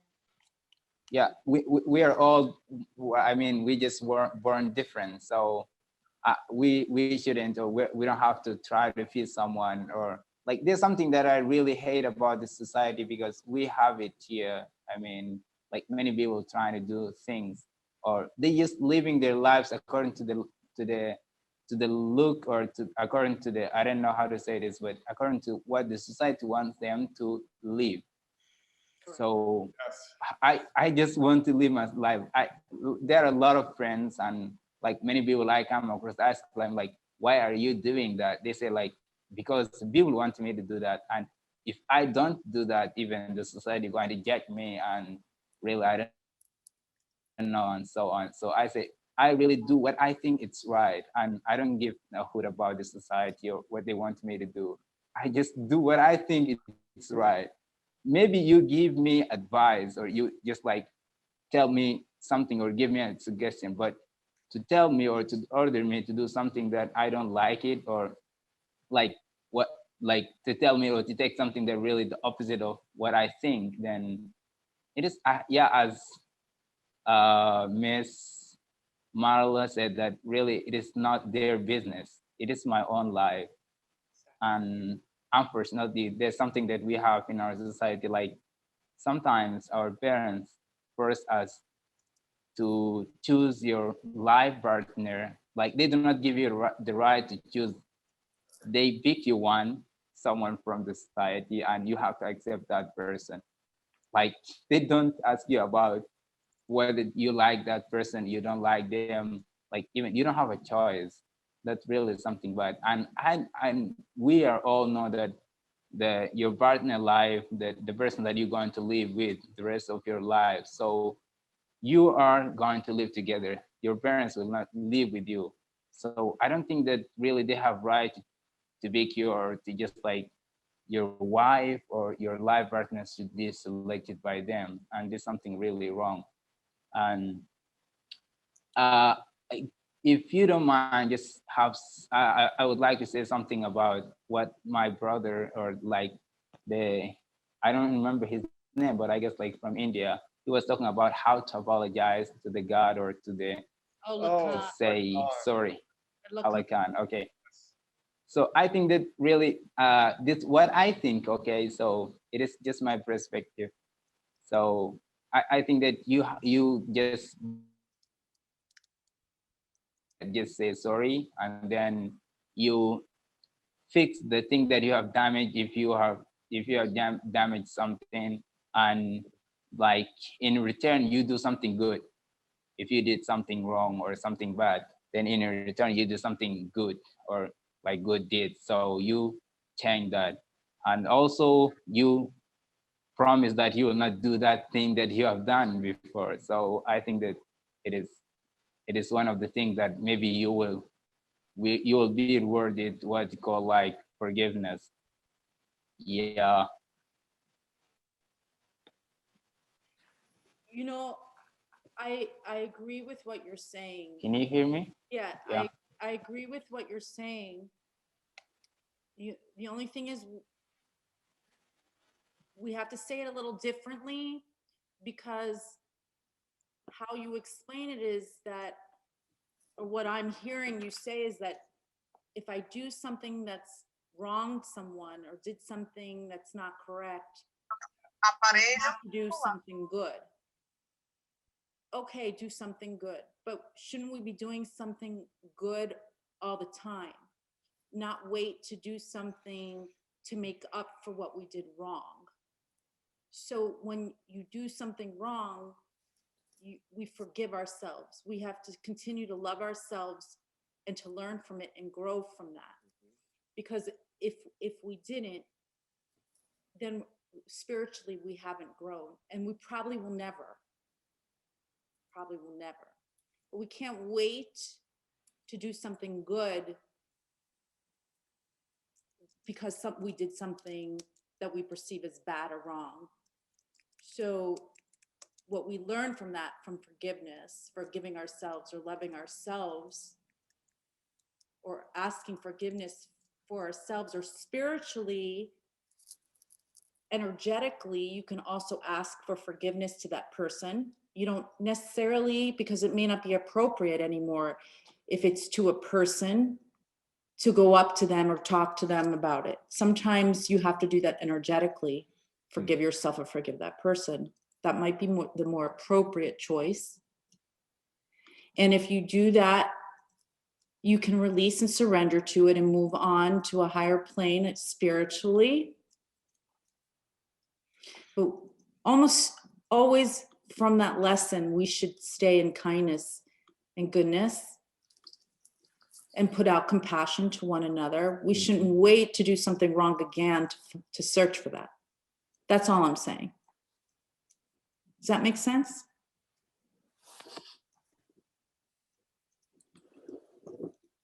Absolutely. In my opinion, not listening to our heart is when it's like when we put like a Porsche engine in a golf cart. You know, it will work, but it doesn't fit. Yes, you're correct. That's beautiful. That was so inspiring. We're going to move on to our dear brother Nadim. Now you can speak, our friend. Nadim, are you with us? And after Nadim is who? Yeah, I'm listening. Oh, wonderful. After Nadim is Shivi. And then Omar. And then Omar. Perfect. Nadim, please go right ahead. Welcome, our dear brother. Oh, thank you so much. Thank you so much. Thank you It's for my great opportunity to be here. tell us. I'm from India. Yeah. Well, so Namaste. So I was writing a homework. I'm a student, and I have opened my data, and I seen your group message, and I see that it's an opportunity for me to being here to learn the English and be the social as well. And I like this one to converse with others. And I have not a lot of friends, but I'm being with some. I want to be a friend, be true friend, be a family. Others, to listen others, feeling others, emotion, and share my emotion as well. It relaxes us. If we are in a, we can say in a hardness, and we are facing a lot of hardships, you want there where you want a partner who listen you. And this is the, you know and we should do that thing. We should converse with others, to listen others emotions, and we relax that time. We are not targeting by God. We are not targeting by God through hardships. Everyone have a hardship. Everyone are facing hardships. Everyone have obstacles. So overcome the obstacles and go forward where you are reaching. What you have to do in your life. Just focus on that and go forward. So am I speaking good? It's my first Adam. Yes. Wow. So your English skills are amazing, and we're truly honored that you're here with us. And you're right. This is our family. Marlon, Yeah. I say, just because someone is your biological family doesn't necessarily make them your spiritual family. And our spiritual family is around the world, and we are here for one another to share exactly what you said, Nadim, to share your emotions, your truth, your feelings, to express things that different cultures, different religions, different communities, different friends may not find acceptable because it's not the normal way of talking. And when we're not sharing our feelings and our emotions, we just push them down, we repress them, and we continue to go on with our lives to say, I'm fine, I'm fine. And as you said, everyone in this world is going through something. It doesn't matter who you are. It doesn't matter if you're a billionaire or you're sleeping on the street. It doesn't matter if you're religious or you're an atheist. Yeah, what's your background? Through something, and it allows us to grow. It allows us to feel. It allows us to understand we're alive, because if we didn't have pain and suffering and everything was perfect, how would we ever grow? How would we know what is good and bad? Yeah, exactly. How to feel. And it's okay because we're human. And I love what Marla says about the experience. We're not a physical. Oh, that we're not physical beings having a spiritual experience. It's the other way around. We are spiritual beings. We are exactly. We're spiritual beings, Roberto. Spirits having a physical experience, and we forget that. That's why I say we are all love. We've heard people for many years share that. We mentioned John Lennon from the Beatles. That's what he talked about all the time. Yeah, we're limitless. Mhm. We create the prisons in our own mind. We can contain ourselves in this little box when we have the entire world and the universe to expand to.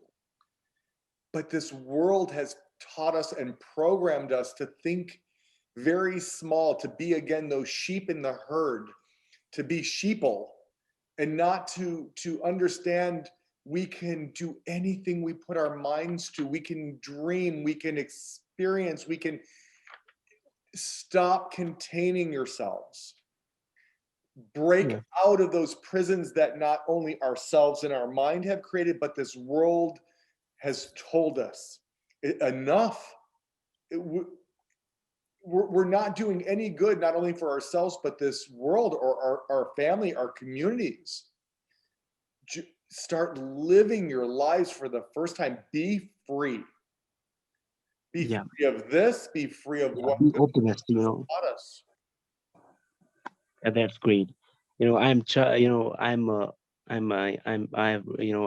10th class student, so I have not a lot of experience about anything, but through my what I have seen in my childhood, what I have been seeing, what I have been experienced in my life, that we have a teachers, a lot of everyone is a teacher, everyone is a learner till the end, and whenever you are a learner, just be listen carefully and be, you are listener, and you are able to be questionable. You should be question.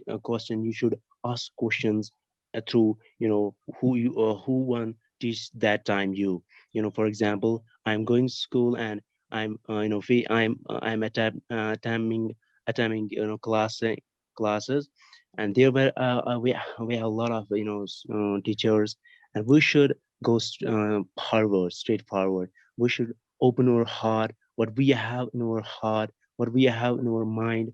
Is it any happiness? Is it any we can say that sorrows or any obstacles in our life? Just go to them and share with them. Everyone have a different idea. Maybe he will give you a great idea that you can follow that and being a successful man in world. And that's being a make the opportunities. Everything is in the world is an opportunity. You just make opportunities. Don't be wait for opportunities. And recently I joined this class. It's great. It's also it's also for me that a great opportunity. So true. Everything is an opportunity. Yeah, everyone, if you want to get an opportunity, it takes an effort. You should be followed that. You should be take an effort. If it's a hard effort, then you must learn something from that. For example, I'm just converse with you. It's a middle night. It's a 1 a.m. It's an effort. Something. It's a Hello. something we lost something, but we gain as well. It's an alternate of that. Yes. So, And you're correct. It's what we want to do to better ourselves. We can yeah. work hard at growing, or we can go throughout life and just be. And if we're just being, then how will we ever grow? And this is why we say that we want to be here for one another, to inspire and allow everyone to understand they all have the same opportunities if they want it. We cannot continue to say, why is this happening to me? How come I cannot have the same opportunity as this person? Well, if we look at it that way, then we're not going to have that opportunity. Versus, I want to go to dental school, I want to go to the university, I want to continue to learn and practice my English skills and grow every day. And it's the same thing with exercising. Again, if we think I'm going to lose weight, but I continue to eat all the food as much as I want, you're never going to lose weight. It's the same thing Yeah, in life. We have to yeah, it's continuously work on ourselves to better ourselves, to be the best version of who we are. And again, it's not being better than anyone else in this world. It's being better than who we were yesterday. We're here to grow and learn every day. This is what we say 100 times a day. Continue to grow, continue to learn, continue to move forward. And that's why we're all here together, to just make sure of those yeah, beautiful things. If I can it's share some thoughts from Jim Rohn, he said, well, he used to say, if you work hard on your job, you make a living. But if you work hard on yourself, uh, you You make what a is the You word? life. make a life. You make, yeah. You make You make, oh, I forgot. I'm sorry. make your life. You make your life. You make a fortune. Yeah. You make a fortune. If you work hard on your job, you make a living. But if you work hard on yourself, you Yeah. make a fortune. Yep, exactly. And it is not only money wise, it's because the human being that you become. Yes. Correct. And we all have that same ability when we can finally understand that.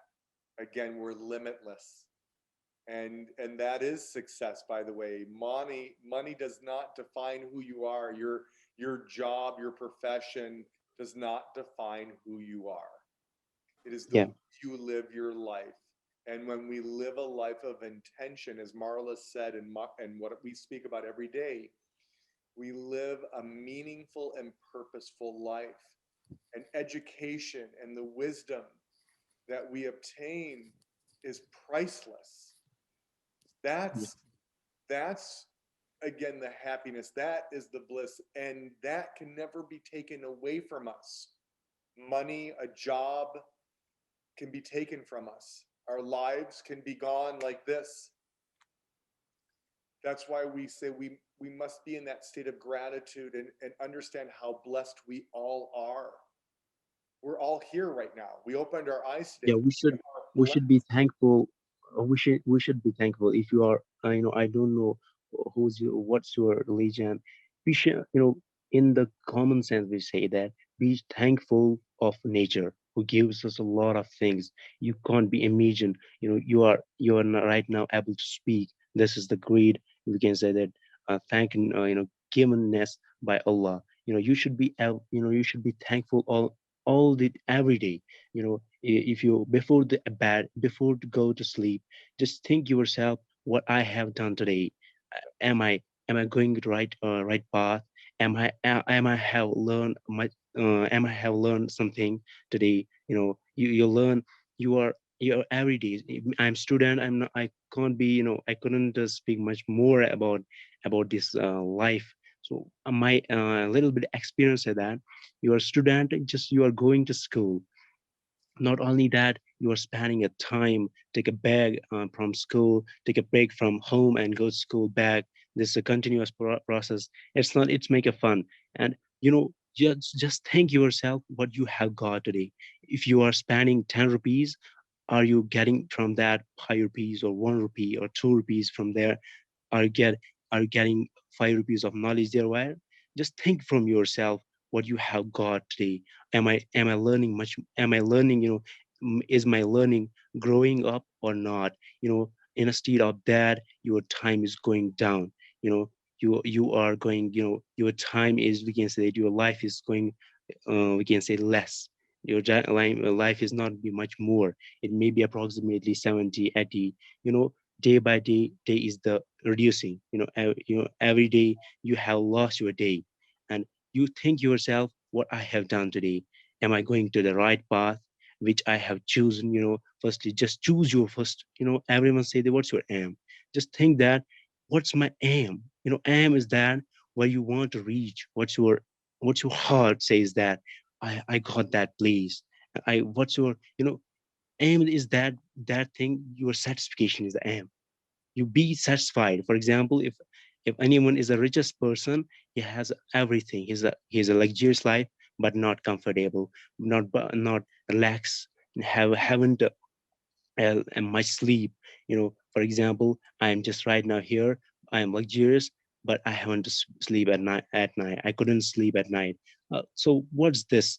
It's nothing. So be the be the be the, we can say, be the comfortable, be the satisfied with your life, and get those do those things who satisfy yourself.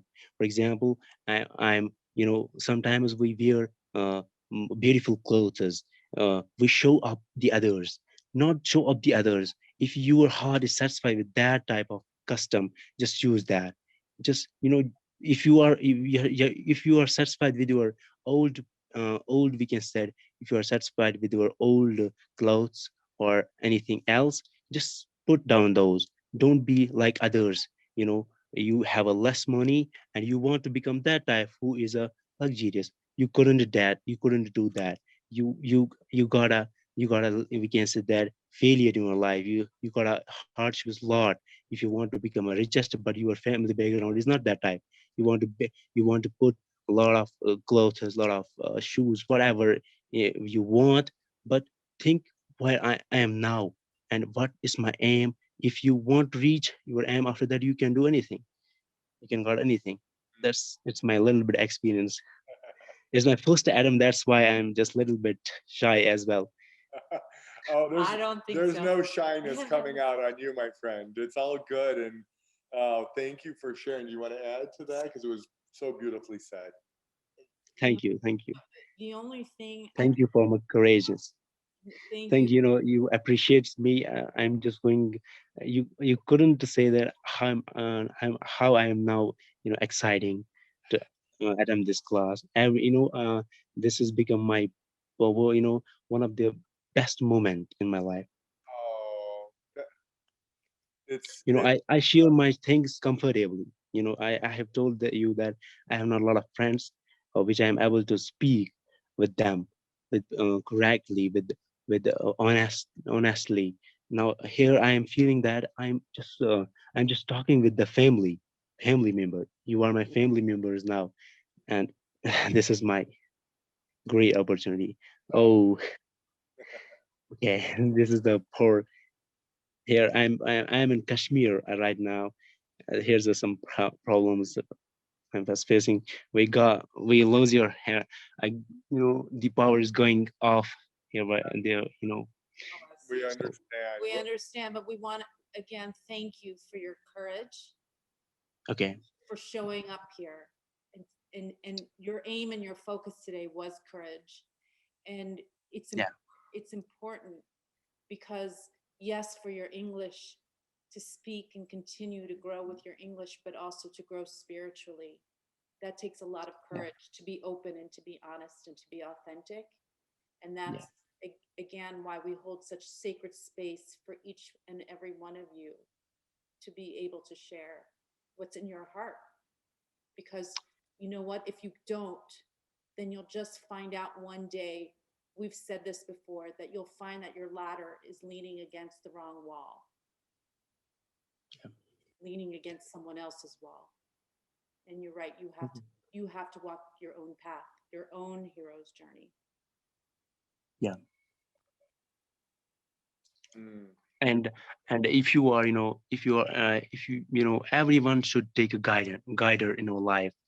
If you are, I'm a student, and we got a teachers, and teachers is always, my religion said that after the god, after the mother father, the precious, we can say, the precious place is there's a teacher's place.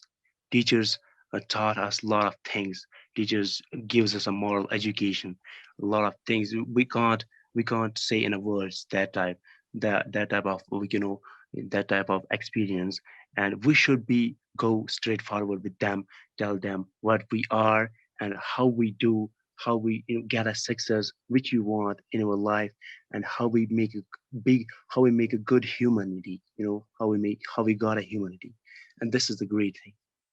Mm. you know. So true.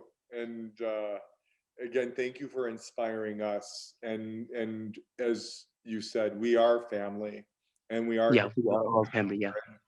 and that's the one thing that is so important right now in this world, is to make sure no one is ever feeling alone, that they're not going through something by themselves, that as painful as it may be to share, we must, because if we don't, it starts to build and spiral us out of control into that downward spiral.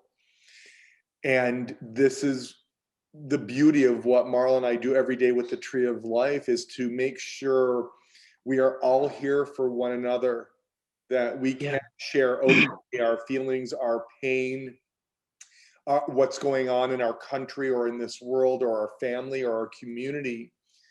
Because if we do not have someone that we can share that with, it starts to build and build, and then it starts to get out of control. So as hard as it may be, we are grateful for the courage that each and every one of you bring to this beautiful call to again share, as hard as it may be, again, to have that courage to speak your truth or your feelings or your emotions, and understand that we are here holding that sacred space for one another. And again, that's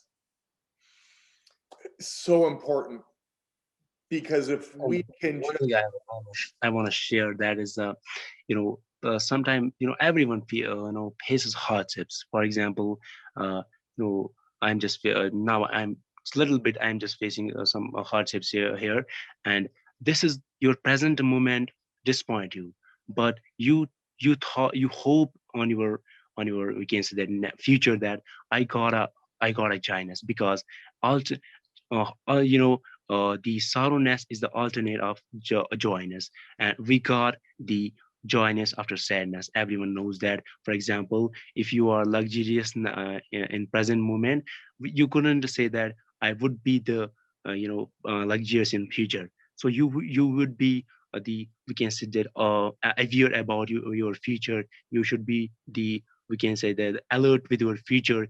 You should be do those things which which you got happiness, through which you got happiness in your as well, future, future.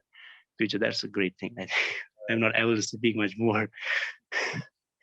well, again, this is family. And I love, and Marla loves, that this family continues to grow every day around the world, and truly seeing the beauty and love for each and every one of us. And that's, again, why we are all here, and doing it with pleasure. And I feel some relaxedness here.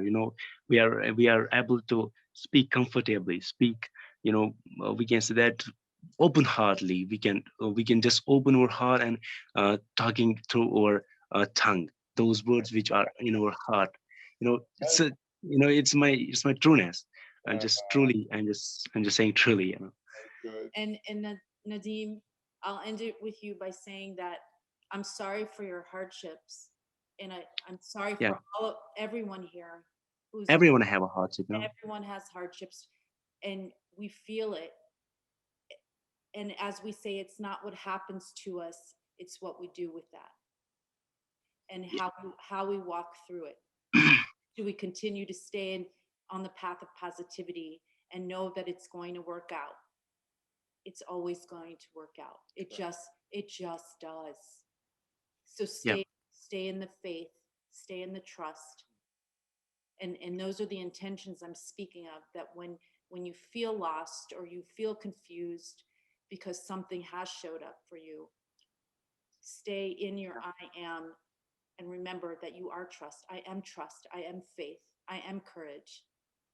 Yeah. I am love. I am kindness. I am compassion. It will shift, because that's how life works. But if we don't pay attention to it, we'll just keep repeating the same hardships, the same challenges, the same obstacles. If we don't pay attention, we'll never grow from it. But when you pay attention like you are, then there's no other way to be than to expand on your experience. Love it. So beautiful. Okay. We're gonna move on to our dear. Okay. Thank you. You're welcome. Shivi, are you still with us? I know it's late for Shivi. Yeah. Hi. Hi, Shivi. Can you turn your camera Hi. on? Hello. Hi. Oh no, sorry, I'm afraid to say that because it's too late here. Oh, it's late. Well, Oh. thank you for waiting. Tell us again where we know where you are, but for all the new people here today, tell us where you are, how old you are, and we already know you're such a beautiful and bright light. So we're so glad you're here with us. I know it's very late for you. Yeah, thanks. Hello everyone. It's night here, so good night from my side. I'm Shivik and I'm from India. I'm in 8th grade. I'm 15 years old, and I'm very glad that I'm here. And I'm just waiting for my turn to speak because my father is just calling me that come, come, come, just sleep. Waiting. Not yet. I like that you're a stubborn teenager and you don't listen to your parents. Good for you, by the way. Yes. What would you like to add to this beautiful conversation we're having? I would like to know what's the correct pronunciation of it's quits, it's quats, or what is this? Like we learn, read some quotes, motivational quotes or quotes. What is that? Quotes. That's the quotes. Quote. Yes. So Quotes. quote is, so for example, someone had just asked, what was my quote?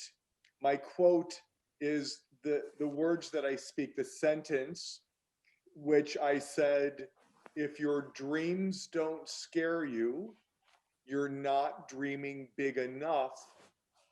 Dream big, my brothers and sisters. So that is a quote. We say we could put quotation marks in front of that sentence and it ends with that sentence. Yeah. So it's a Usually the word quote is said because you're restating or re-mentioning something someone else has said. So you say quote. That's how you speak it in English. right. So for example, Dr. Martin Luther King, his quote was, I have a dream. John Lennon, again, there's quotes by all the great prophets or leaders. When you're not the one who actually came up with those words is when we say, when you should say a quote. So you're re-mentioning what someone else has said. You can also say there's a say, right? Because sometimes we say there's a quote or there's a say, right? There's a saying. A saying. Yes. Saying, You okay. can also say there is a saying, correct, S-A-Y-I-N-G. And yes, it is exact. Thank you, Roberto. Yes. Right. Exactly. I would love to share the Go ahead. Tony Robbins quote, success without fulfillment is the ultimate failure. Mm-hmm. I also have said if we don't ask, then the answer is no. Oh, I love it. Right? So if we think about it, because fear in our minds or this world keeps us from asking. Like, I want to ask for that job. I want to speak to that person. And the fear will overpower sometimes our actual actions. So Marla and I have always taught our children, if it's something you want to achieve, then ask. Because if you do not ask, then the obvious answer is no, no matter what, because you didn't have the courage to ask. So even if you ask the question and the answer may be no, at least you asked. at least you had the courage to ask, whatever that is in life, because we may not have that opportunity again.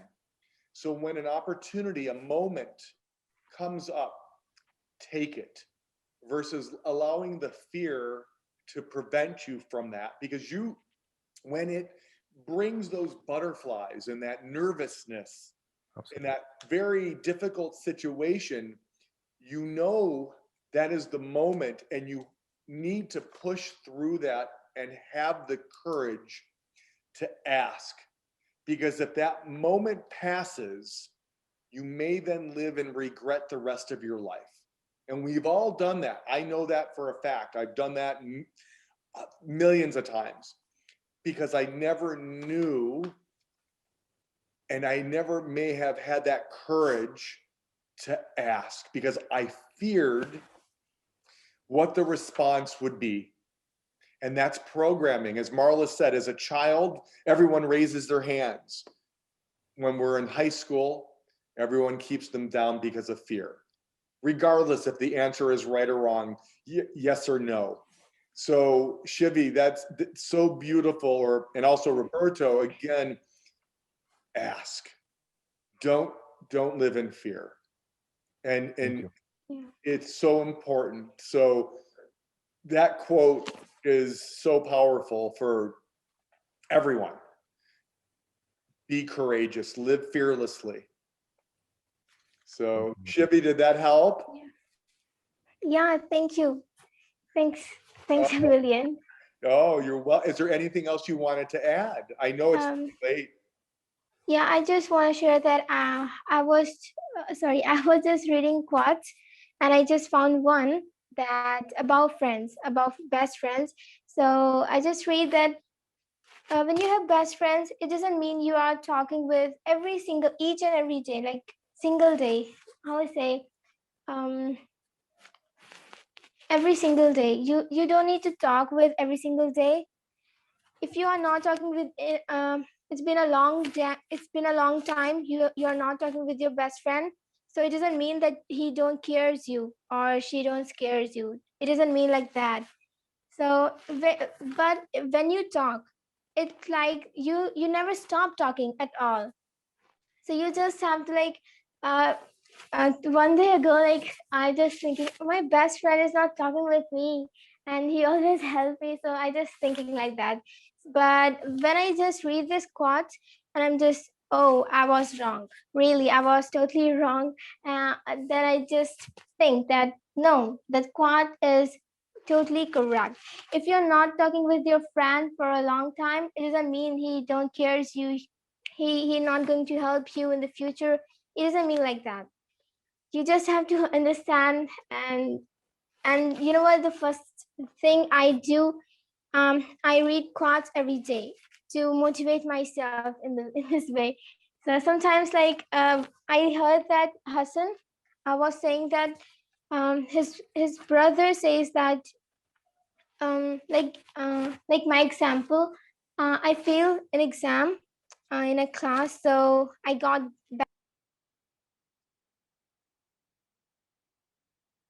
Oh, she went on mute. Oh, I think you went on mute. Shivi, you may have hit the mute button. Can you hear me now? Now we can, yes. Oh, actually, my father is calling me. Busted. Oh my God. Do you have to go, sweetie? I just want to finish, then I go. So I just was telling that it doesn't mean that your friend is not caring you, or like Hassan was telling you that telling that he fails in the exam, and his brother is saying that you can do anything, and that's the moment I also feel the same, that I can't do anything, and I feel like I lost my hopes, I've lost my everything. I like that, I feel like that. But when you have good friends, see, they always motivate you that no, you can do it, Shivi, you can do it. So they give you all secrets, they tell you everything. So don't ever never betray him or her, because if the person is telling you the all truth, all secrets, never betray that person, because the person is trusting you. So in my opinion, never betray that person. Always be the best person, because you have a great opportunity that the person is sharing all the secrets, everything, and like best friend. So it's quite interesting. Yeah, that's good. That's all. Shivi, that was a lot. Yeah. You were all over the place. There was so much to talk about.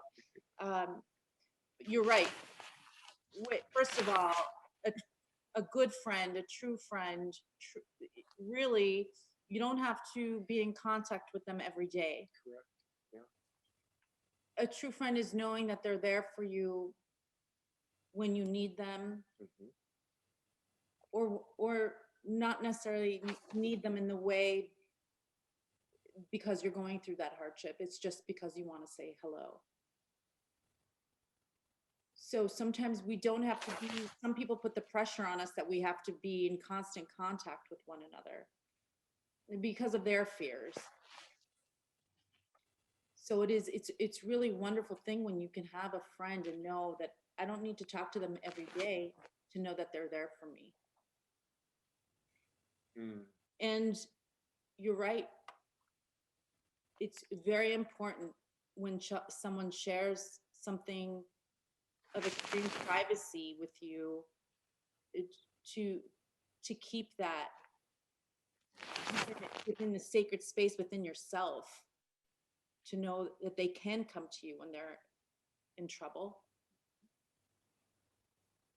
And that is a really important lesson, especially at someone so young. Thank you so much for sharing that with us. It's a great reminder to all of us that we should truly listen to our friends when they need us. We also have to remember too, though, not to take on too much of the negativity. That if it is negative, to be careful not to take too much of that on, because it can bring a lot of that within inside of ourselves. So also remember that piece of it. Yes, and if you need quotes, many people meditate to find themselves, and that's beautiful. But for some people, meditation may not be right because they don't know how to do it, or maybe they say, I don't have time for it. So sometimes contemplation is a much better way to find yourself, whether it's going for a walk, whether it's you love reading, whether you love painting, whether you love cooking. That's part of it. And for you, it's reading quotes. That's what inspires you, and that's what connects you. That's what finds you in alignment with yourself. Then that's beautiful. And good for you for finding something that you can connect to inspire you. But remember to think for yourself. Remember that you can create your own quotes that will inspire others. And we already know that about you. And that's what's so beautiful about this journey. Your words can impact your friends, your family, and your community in this world. That's why we say your words are very powerful. We must be very mindful of what we speak and how they come out, because we can never take them back. They're always out there. Most of this world reacts to a situation, and usually it comes from the reaction, the anger, and it's just blah. Just spewed. And we can say we're sorry a million times, but those words are always out there. It's the energy. It's better to bite your lip or say, excuse me, I need to just step out of the room for a couple minutes to breathe, to compose yourself, because when you react, when you become angry, when you argue, you both lose. So it's again better to just breathe, think about your words versus react to the situation, and that's sacred listening. And it's not easy because we're again programmed, the triggers, the emotions that our buttons are pushed to respond in that negative way. And when you are aware of self, when we check in with ourselves, then we're in that state of awareness always. And again, it's not easy. We still must work on ourselves to continue to better ourselves. So it's so amazing. So I can't wait for your quotes, Shivi. Yeah, of course, sure. Yeah, I have made, but I had just made one that about friends. That if, as I told you, that if your friend is just telling you all the truth, never ever, never ever betray him or her. Never ever. Yeah, that's my quote. That's a beautiful First. quote. That Shivi, the Tree of Life movement posts these beautiful conversations on the YouTube channel, Tree of Life Movement on YouTube. And we do that so that when we're not together, or if someone can't make it, that they can hear the discussions and really listen in English as well. My thought was that you could probably go back and listen to some of the conversations we've had where you've shared and hear the beautiful quotes that you've already stated. And write really? You should go back and listen to some of those calls and videos that we have posted and listen to yourself. Absolutely. Because you have said some incredible, profound words.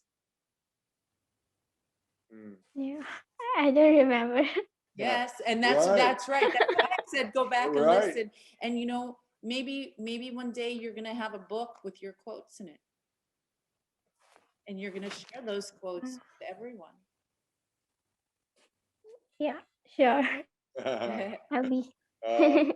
Well, we're glad you stayed up late, and we're gonna move on. But don't tell your parents we said it was okay. You're mad at us.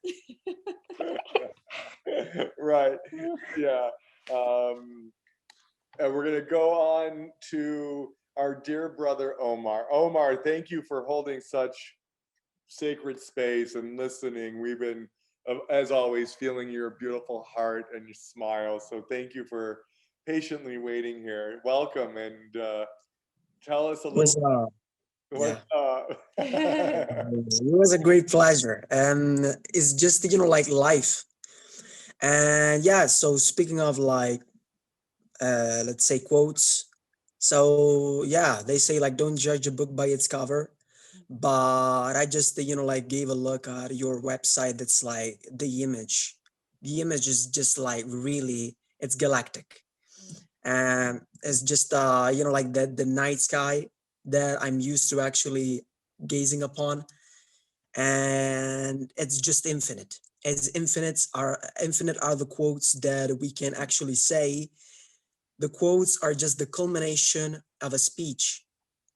And you're not supposed to be making speeches all the time. But yeah, so I actually agree wholeheartedly with what you said. And just sometimes, I'm a little bit stubborn. So sometimes I have just my ideas, but I'd like to regard myself as a person with an open-minded attitude. And sometimes I don't know, it's just considered a flaw or not. It just I tend to look on the bright side of the world. And there was just something that I just stuck to my guns. I was just completely happy. I was just elated. There was an incredible amount of just of time but it's just very worthy, and every one of us is just really worthy. It's just something that I want to actually to share also. that actually money itself, I see lots of people like, I don't know, like just strive for money. And it's just, like, what is money if not rewarding? It's just rewarding another person. But that's like instant gratification. And the person who actually taught me long-term gratification was my grandfather. My grandfather passed away 10 years ago when I was 8. And it was, yeah, just, like 9 times out of 10. So it was a substantial loss, because there was, like on November 11th, and 2 weeks before, and no, actually, I have 2 months before, I received my Easter egg. And he had taught, like every kind of nephew and niece, just don't open it. Okay, I'm gonna just give you another. So I had just waited. I had been waiting, like the whole time. And then I got my second, and then I got my third, but I hadn't opened any of them. And that was my gratification. And they changed everything in my life. So, like then a few months, like afterwards, what happened was just that we were like eating chestnuts, and he was on the balcony because he was a very like, he was a smoker, really, a lot. He was smoking like a chimney every time. He was just on the balcony, he was just leaning forward, and he had lost completely his balance. But and then my brother and I, like asked ourselves, we looked, like in each other's eye. And then my brother and I was only 8 or 9, and we were crying a lot. And if there's something that I'll always remember him as a very generous person, but really because I owe him my heart. And so from that time on, I got, like this dark circle. And every kind of time that I'm really serious about things, really serious, that I go for broke because of him, because he gave me this, I don't know, just, he had broken like his femur. And then night, like I had stayed up until like 5 a.m. And yet, yeah, he had told me like that he had seen like some kind of angel like behind me or on me. I don't know, because it was just a little bit like talking. Yeah, he was prattling. Yeah, so he was saying like very strange things. And then after 2 weeks, my mother's friend had seen my grandfather on me for a couple seconds, and she didn't know that my grandfather passed away. So that was incredible. Just one of my fondest memories of him is just this one. So that he had, like given me this kind of Easter egg. So every day, like that I see people like striving for money and living paycheck to paycheck and just living beyond their means, and to flaunt, like their luxurious cars or their sumptuous houses. This is my rewarding. My rewarding is just, like teaching myself like very, like apparently useless things, such as, I don't know, like the group of animals. They're really, yeah, they're really, really great in English. We don't have that in Italian. Okay, so we have just a pot of dolphins and a scourge of mosquitoes. I love that. I love those little details, the ins and outs. And that any one of us can do, can really go for broke, but it's just their choice to understand that something, like not only a means to an end, not only conformity. So they want to conform themselves. It's just anyone is just thinking that that is alcohol. There was a study, and the only subject was only drinking water, but his brain was affected by the other people saying that it was really a really strong alcohol drink. And so conformity, don't conform yourself. So because apparently, okay, it's okay to be like very, yeah, it's just okay to be like the same person, but that's scientifically impossible. Okay, but really, so be proud of being different. Be proud of being like a nomad. Be proud of living in a trailer, in an RV. It doesn't matter how much money that you have, because if you think about that, like very destitute, blue-collar family, low-income households, they actually strive to get rich.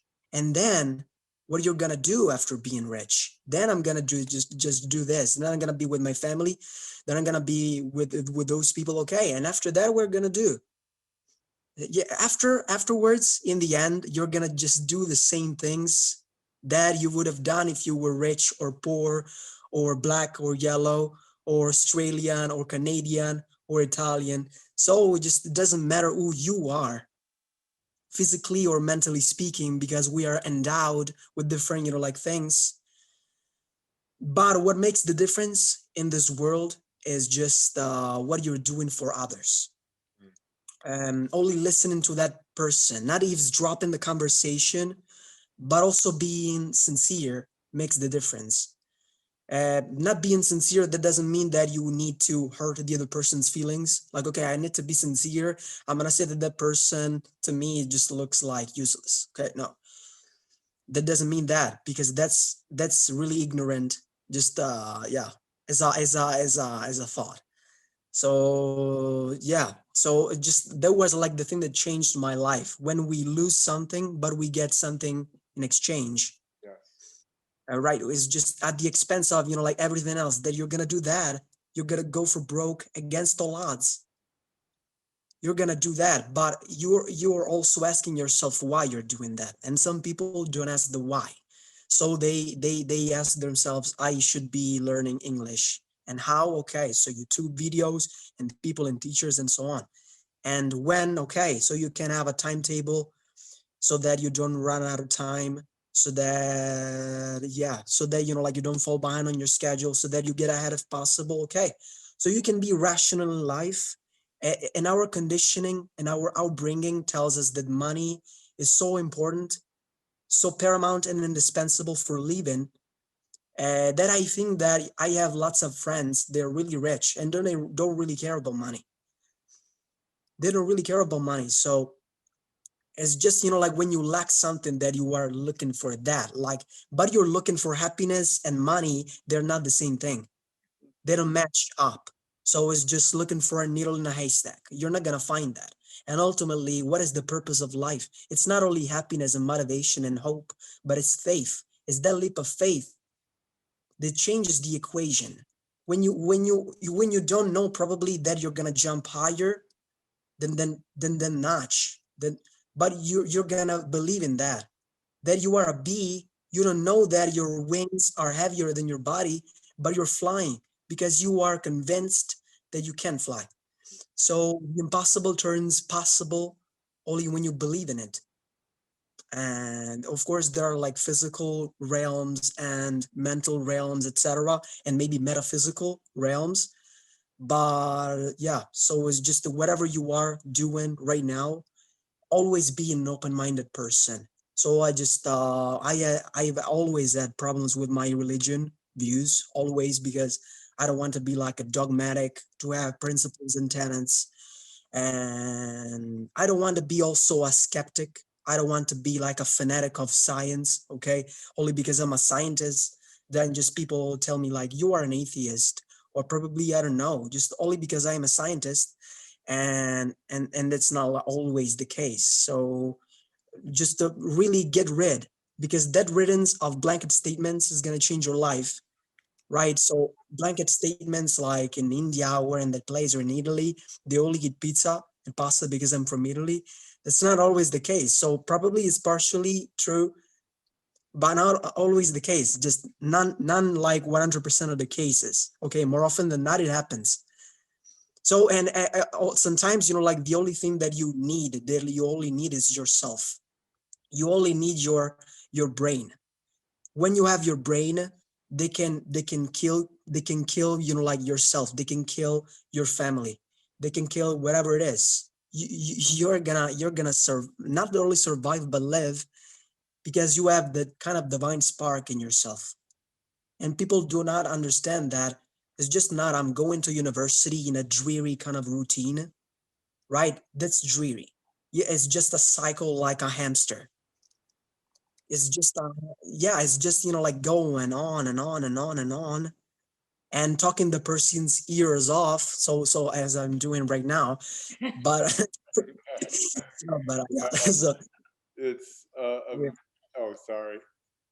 Yeah. So yeah, that's the only thing that I wanted to tell you, because I feel that each one of us is just not only a good speaker, a communicator, but we are just beyond. We can always go above and beyond, not into overdrive, not into overdrive. I'm not saying that. So yeah, so probably I've been too silent. So right now I'm not like connecting the dots. But if you put two and two together, when you put like extreme logic into this, the only conclusion then you come up with is that we are here and probably you are gonna die. And after like mourning and grieving, our family is not gonna actually forget us. It's not always. They'll never forget us. But the world just goes. Life just continues. When you think about yourself as an ego, as a person, as goals, as objectives, okay, this looks like sad, because there's not a person who's negative, so negativism, who is not positive. When you look on the negative side, that means that you are extremely kind, that you are looking at facts as they are, that you're okay. So I'm not like sweeping the problem under the carpet and say like, okay, so war-torn areas don't exist and we are always here. So I'm not a happy camper. Okay, so but I feel just that I'm an introvert, and I must be like recharging my batteries, and I don't care about those people like pointing fingers. Okay, you should be living like this and you should be living like that. You should be living for money, you should be living for success, you should be living for pleasing people, because that's what I was told. That's what I was told. I had my mind brainwashed for so many years. That's the whole Right now, just yeah, so just looking at like this bottle and saying it's transparent, that's like a blanket statement, because my eyes, from my perspective, I see those colors, but visible radiation is something, right? So there's like George Maxwell, a scientist, and so my color blue is not my dog's color blue. So so I must be respecting that. When you are empathetic and you put yourself into the other person's shoes, and that the person is going through, as you said, like through sufferings, anguish, hardships, conundrums, liabilities. No, they're not liabilities. I mean, but really, that's something that every time that you are working out and you're doing the last repetition, you cannot, because you will blow up. But regardless of that, you do the last push-up and you're looking at your abdomen, and you're not seeing your six-pack the first, the second, the third day, the first week, the second month, 1 year. When you stop worrying about that, you're gonna have that. It's just like you are desiring that, you are yearning for that thing, like with all your forces. It's not gonna happen.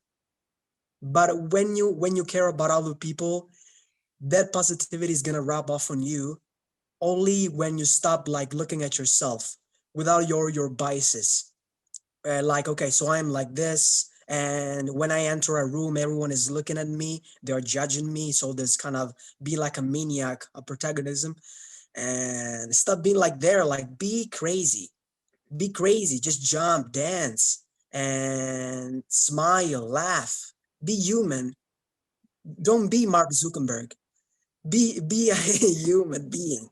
uh, not only a human being. So when you stop worrying about things and you just do it.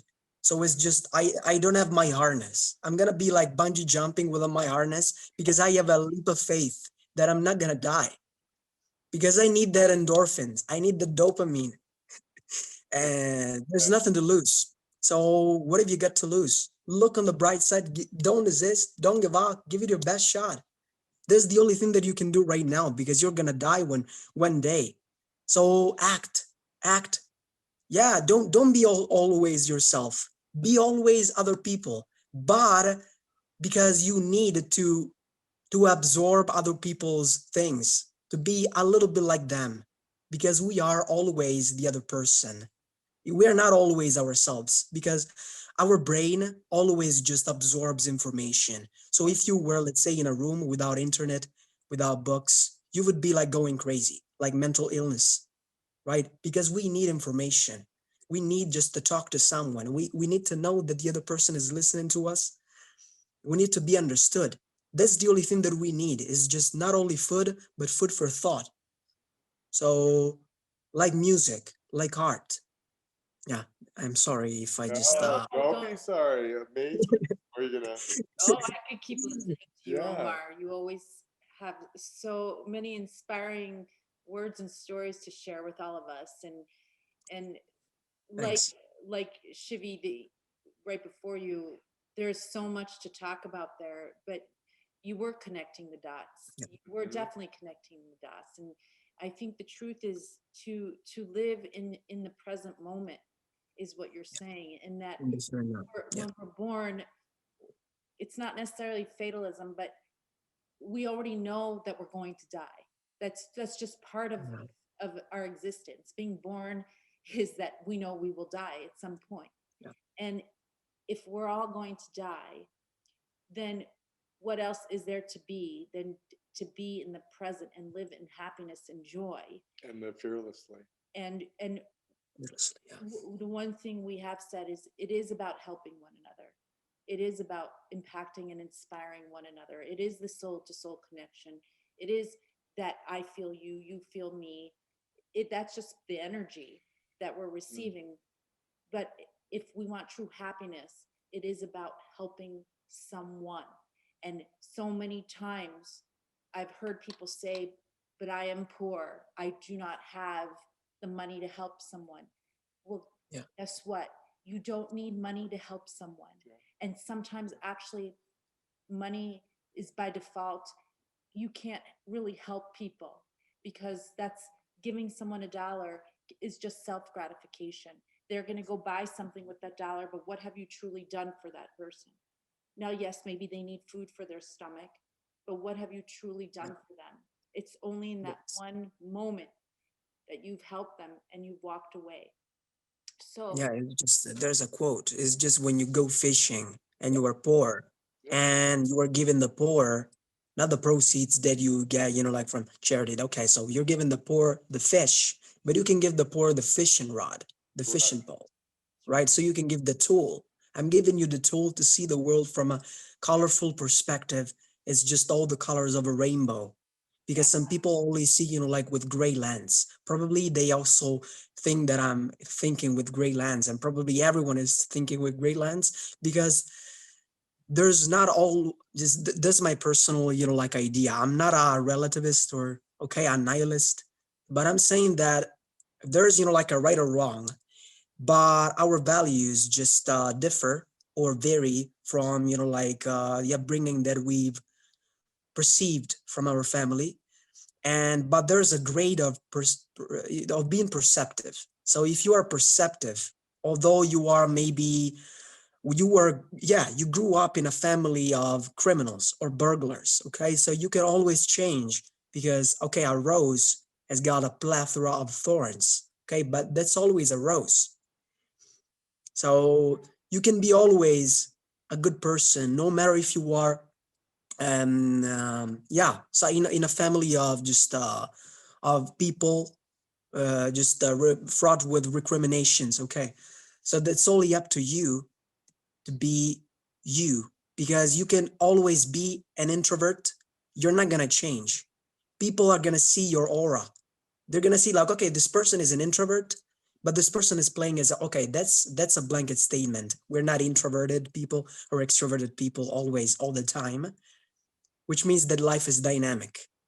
And sometimes, like we get adjust in a specific group or in a specific context. So I cannot be like extroverted during, I don't know, like someone's speech. I cannot like talk or dance. Okay, so I must be always like getting that understanding. Okay, so I cannot like dance inside a church, in a Catholic church. That's a Catholic church. I enter a church and everyone is so gray. That's my personal perception. So you need to dance because life is dance. School is life. Life is school. So teachings, you never stop learning. Never stop learning. So I just hear people, I'm a teacher, I'm an astronaut. No, you are all of them. You are all of them, but you choose to shine as a red or as an orange or as a green person, and you have to be a chameleon.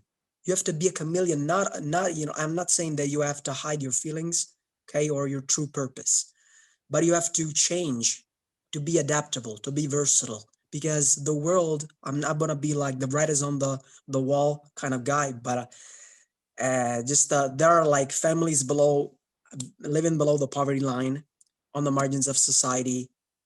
Children die of starvation. I cannot change that.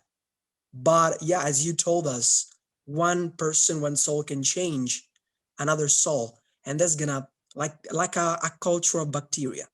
Yeah, that's a group of bacteria. So yeah, yeah, so culture of bacteria.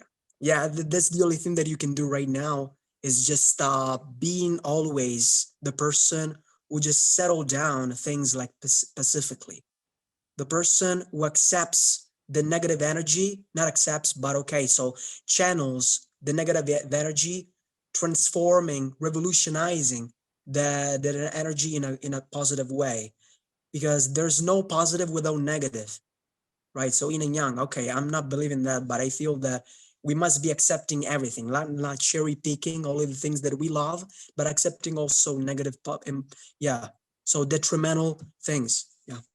I'm You're sorry right. We again. can't Sorry it, to because interrupt. because then we're resisting. You're talking Yeah, about resistance to what is what yeah, you're sharing. And ooh, bravo, everything you said is so beautiful, so powerful. Yes. And you're absolutely correct. We all wear different colored glasses, you know. yeah, And so sometimes we have to take them off and see the soul, and not the emotion, remove the emotion and see the soul of the person. and yeah. and go ahead. It's like when you actually watch something like on a scale, larger scale, microscopic scale, etc., etc., etc. And people always say something on a macro scale, but you have to use a microscope to see bacteria, right? So, and you see like a world opening to your eyes. And if you don't feel surprised at that, I'm sorry, but you're a zombie. I feel just that. So if you don't feel surprise, amazement at how complex you are, that probably, you know, like putting science aside, putting religions aside, you watch at your hand, and right now you are consciousness, and everything is consciousness. So if everything is consciousness, right, it's just six of one, half dozen of the other. That means that Omer is equal to another person, and that person is equal to another person. That's logical.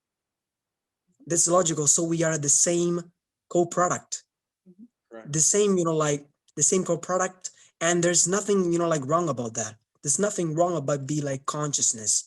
Okay, so this wardrobe, I don't know if it's consciousness with the Lord of the Rings like wallpapers, but it's just something that actually grows inside of you.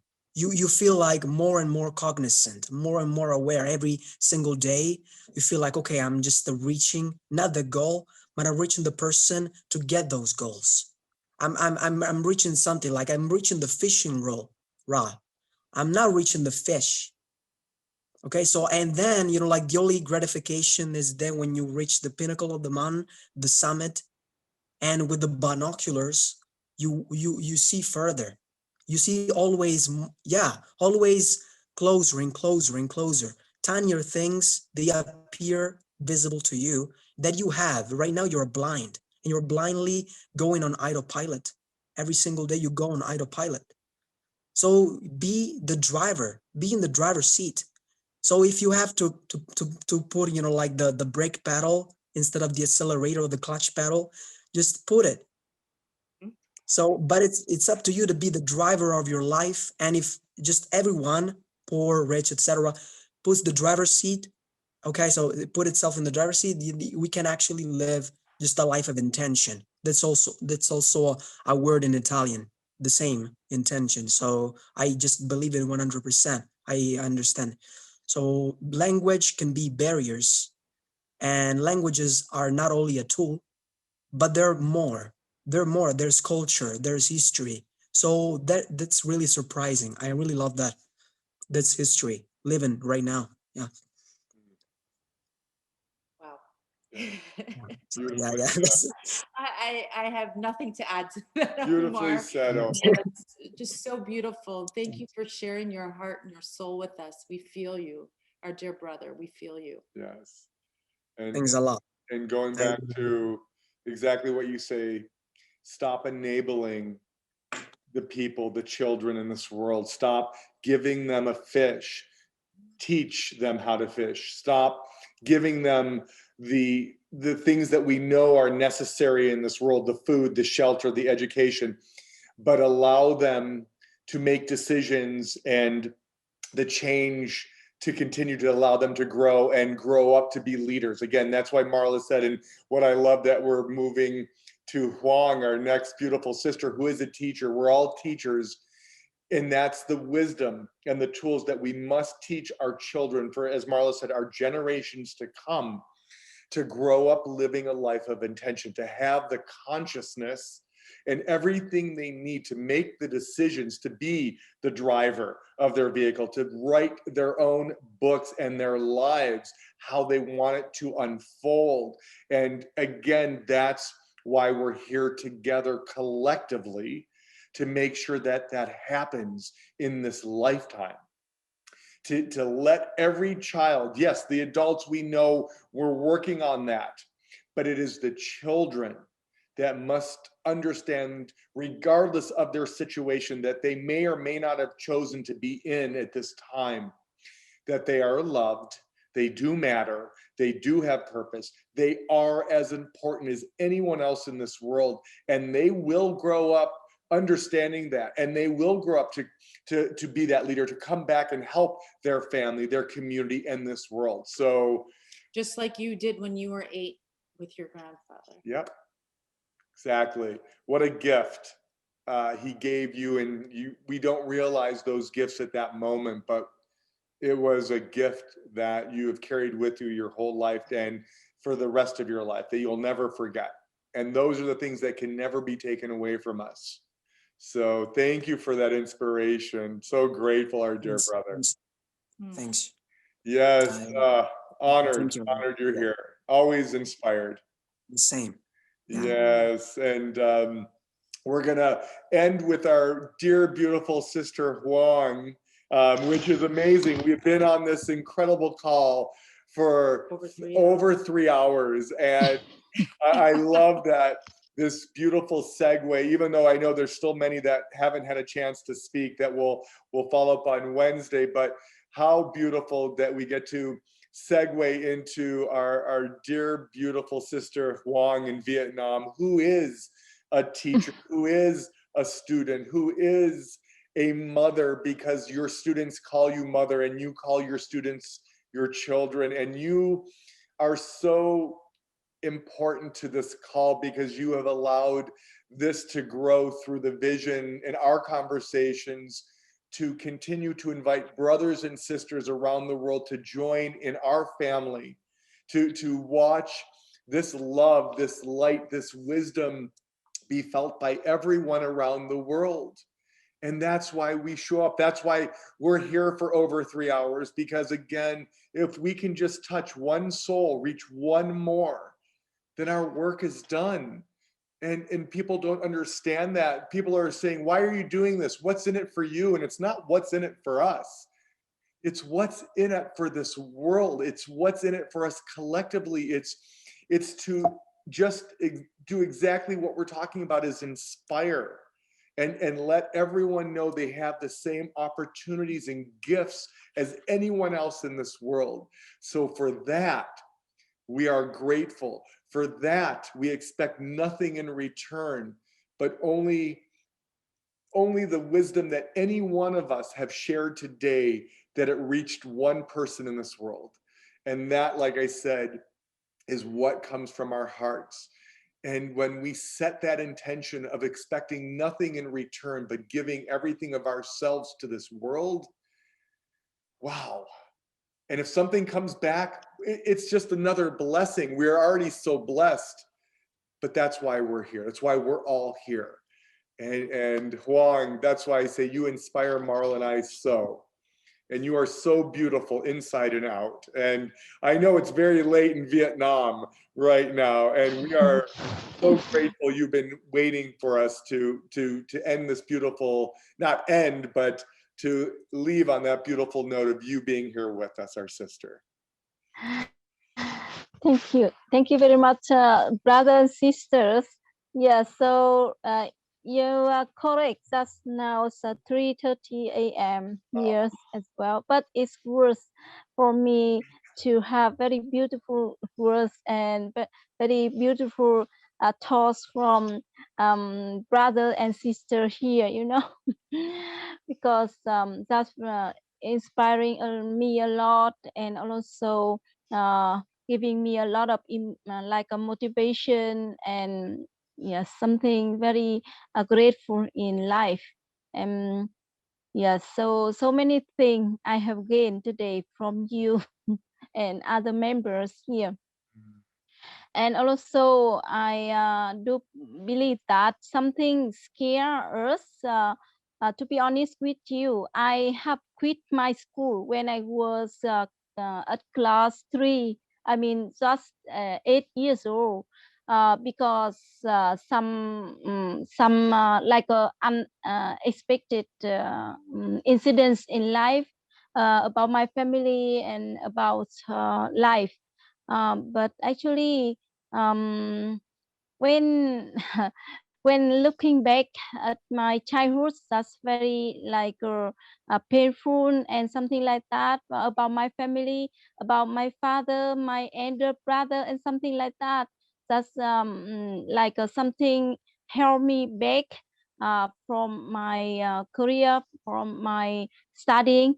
But you know, step by step, I have understood that that's not my father fault, or my elder brother fault, because of war, because of unwanted things happen to their life. So that's why they brought violence to my family, and something not good like that.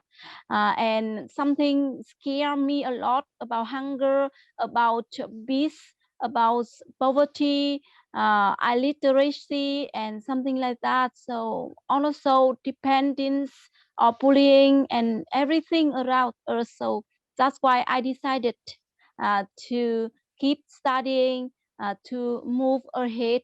And you know, not only finishing my bachelor, I have gained PhD degree in 2015, and also became a lecturer in a government university. And right now I have been teaching marketing and economics for more than 16 years.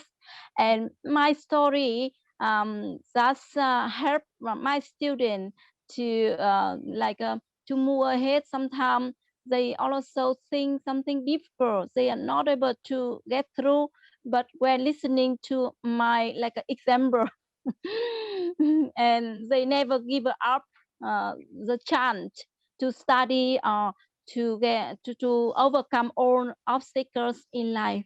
Yep. Thank you. Wow, that was so beautiful. And what Marl and I share, there was so much there. You are such a beautiful light, Juan. But we say when we share stories, meaning our own experiences, our own journeys, the obstacles, the challenges, the pain, when we share our stories, we change lives, because someone then can relate to you that they may have gone through those same situations, and they understand that we are human, and we do go through those same challenges, same pain, same obstacles as a child or as an adult. And then we connect, and then we see each other as human beings, correct? And that's why it is important to share our stories, to share the lessons we have all gone through. I know you wanted to add. No, I agree with everything that you just said. And it's so important, because when we share from our minds, I think what Scott's saying is that we can reach other people's minds. But if we share our stories from our hearts, Mhm. then we can change lives. And that's what you're doing for your students. It is so important to share your experience, because mostly people feel as though they're alone and they're the only ones going through something, right? Because I know you have many students, and think about each single one of them facing their own challenges and obstacles when they go home, because we all have them. We all have them, and they're all different. And that is what makes us unique, is because we're all faced with, if you want to call it karma, we're all faced with, different challenges. So when we share it, imagine the connection that you're making with them, with these souls who are facing, especially some might be facing very dire situations, and to know that their teacher went through it, and that, look at her, she was able to get through it, and look at her now, Mhm. right? Look what she's doing for all of us now. It's very inspiring. You may not realize all the lives you're changing. So thank you, Huang, again, for Thank you. everything you're doing. Absolutely. Thank you very much. And And yeah, I do believe that money can't buy everything in life, especially true love, great kindness, and biggest happiness in life. And that's why we have to keep studying, learning, accumulating knowledge and new thing, new skill, and sharing with each other to build up that's good things in life. Yep. Yes, they've done studies. There are studies that you can look for that shows that true happiness, off the chart happiness, is helping other people. Yes. And it could be simply just smiling at someone. Mhm. Again, we never know what someone is going through. And even though they may be smiling or putting on a tough front or saying, I'm Superman and I'm Wonder Woman, and you see all my selfies and pictures and the food I'm posting, but they may be in horrific pain and turmoil and suffering inside. So, as Marla just shared, it is so important to ask how someone is doing. Just smiling, just being there to listen can change and save their lives. And that's why we always stop just to ask, how are you? But listen when someone responds, because you may be the one person that was there at the right time to save that person's life or to change their lives. And that's why we have to slow down. We have to be present. We have to understand we're always being guided, or people are being guided to us. That is the journey. And if we're racing through life, we're going to watch it pass by and miss all of the miracles that are in front of us. Slow down, be present, be in the now, and understand, as Marla just said and you, Huang, had just said, we are here for one another every day, and that will bring us the happiness, but we must trust that. We have to, again, let go of those reins that we hold on to so tight, or the fear that continues to control us. Just surrender. You've heard it a million times, but no one wants to believe that. No one wants to trust that, because this is trying to control this. The external world is still trying to control this. We must surrender. We must trust the journey. As Marla said, everything is always working out for us. It is. But we put up so much fight and resistance and negativity, and we are our own worst enemies. Like I said earlier, if we could just learn to get out of our own way, watch the miracles unfold. So Well, on this beautiful high note, we're as we do each week, we're going to do blessings and a beautiful prayer for all of our brothers and sisters around the world. So we are so grateful that everyone. Do you want to add anything? Well, I just want to say that we've been on this call for over 3 hours. We usually don't go this long. We deeply apologize for those who came in after and didn't have the opportunity to share today. So if you do want to share and speak and have the opportunity next time, there'll be a time. We're here Wednesday and next Sunday. So just if you can get here earlier, then there'll always be a chance Yes. For you. So I just wanted to put that out there in advance, that we are sorry that if you didn't have a chance to share today, but Yes. we have to end it with Juan today. But we look forward to coming back next time and seeing your beautiful faces, and we can't wait. So we're going to have everyone, as we say, hold your phone or your computer and just close your eyes. And we're just going to take a deep breath in so we can be present, we can ground ourselves.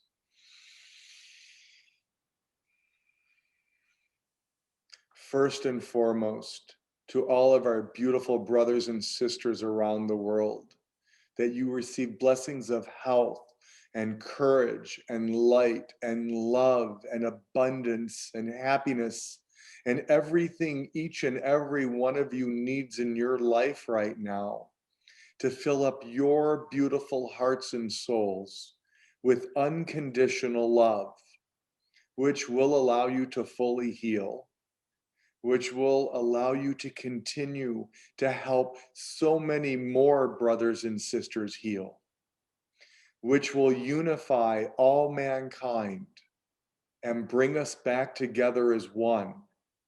So we should all see heaven on earth as it is here now, and see your true purpose in life and be your authentic selves.